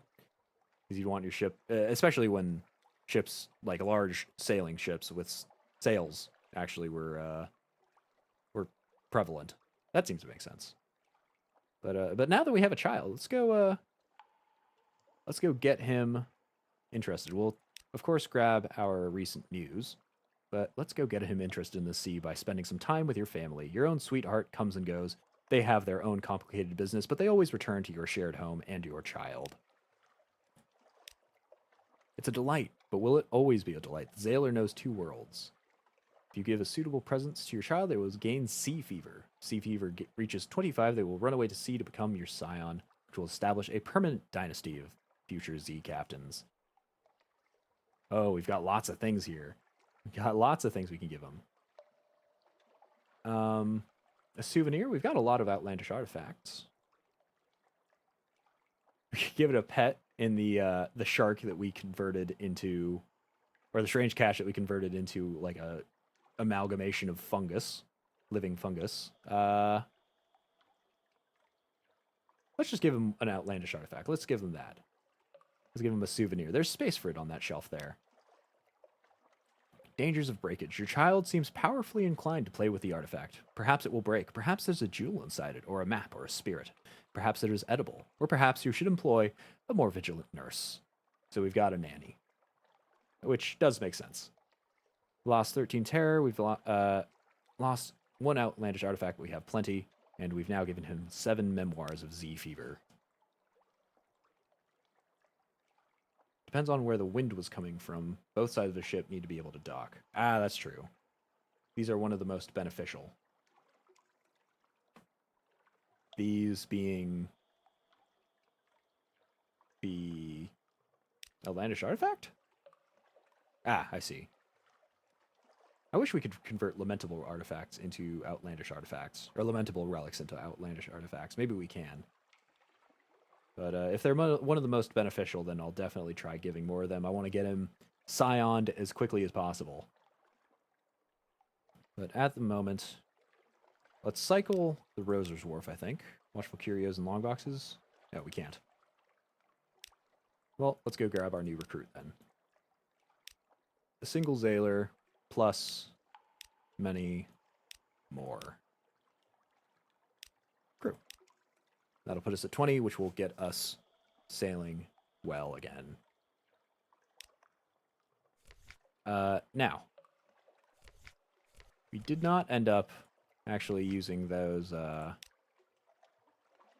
sacks of dark drop coffee beans for any positive price. I think I'm going to pick up one each of these now, before I actually forget. We're going to call the end of the stream now. I think it was a pretty good stream. We went pretty far. We got a lot done. We just kind of didn't stick the landing in terms of the tireless mechanic quest. But we now have an engine awaiting us. Since we do have that element of dawn. Oh, that actually takes... Man, that takes a cargo slot, a hold slot. You're kidding. That's a bit of a shame. But we have it, at the very least. We can go make that new engine that the tireless mechanic's been bantering all about. We'll go and talk to the unsettling sage, when we start up next time, we'll go and ask him what's going on, why he was a prisoner at Wisdom, all that stuff. Presumably, we'll see what chat options it actually gives us. We'll also go make our way over to King Eater's Castle by way of Adam's Way, so we can drop off our newly collected sunlight, mirror catch box of sunlight. Maybe stopping by the Isle of Cats to trade our prisoner. Oh, hold on. We actually also need to grab more Stygian ivory, which we can only do up in the Connate, maybe Nook, the Gant Pole, and the Chelonate. So we'll actually need to set up this way. I think we need to go to Venderbite anyway to drop off the color, and I think Codex was actually the very last location that the Admiral gave us before he disappeared off the face of the planet, having been wiped out by the cult of the Dawn Machine, which we accidentally boosted into prominence in supremacy over the sea, over the Sunless Sea. So we'll go to, I think it was Wither Codex. We'll go to one of those locations and pick up maybe the information there. We'll head up north. I think we actually need to head to Antha on behalf of the nearly dead man at the Ragged Crow. I believe that's his last request for us, to go over to Antha and deliver his final letter. So I suppose it's not too bad that we need to head up north. We'll go to Venderbite, Wither, and Codex, whichever one happened to be the location with the information, over to Antha, and then onto the Connate or the Chelonate and the Gant Pole before heading all the way down to King Eater's Castle to get that engine for us.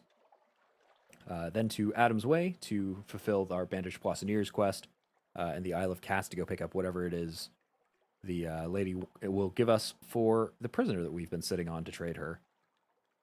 But I'd say that was a pretty successful stream. We cleared out quite a bit of area. We made a killing on lamentable relics. We just have to figure out how to offload them into cash. Kind of just sitting on us. We got like 200 and something. Not too bad. Not too bad. And maybe we'll even stockpile some firkins of prisoners' honey to have blemigans from the outer shroom. I think the only place we can get them is Fallen London anyway, so we'll go and see if we can pick up some more blemigans, propagate them even more. There are lots of places they have not ended up yet. And see if we can pick up their second treasure reward for us. But that'll all be for next time. I will be back playing Sunless Sea on Thursday, 3 PST. That's when we'll do all of that. If you are interested in more than Sunless Sea content, I will also be back tomorrow playing Cephatech Ages. I think we're going to move into Age 4 then. I think that's what we're going to go for. We'll finally get into Age 4, see what the post-industrial era has for us in that Minecraft mod. That'll be tomorrow at 3 PST. I hope to see you guys at one of those 2 times. And if not, I hope you find a whole bunch of stuff that you hope to use for a crafting recipe and turn it into cash instead and live large. And accidentally promote a cult to ruling your local area. Anyway, I'm going to head out. Cheers, everybody.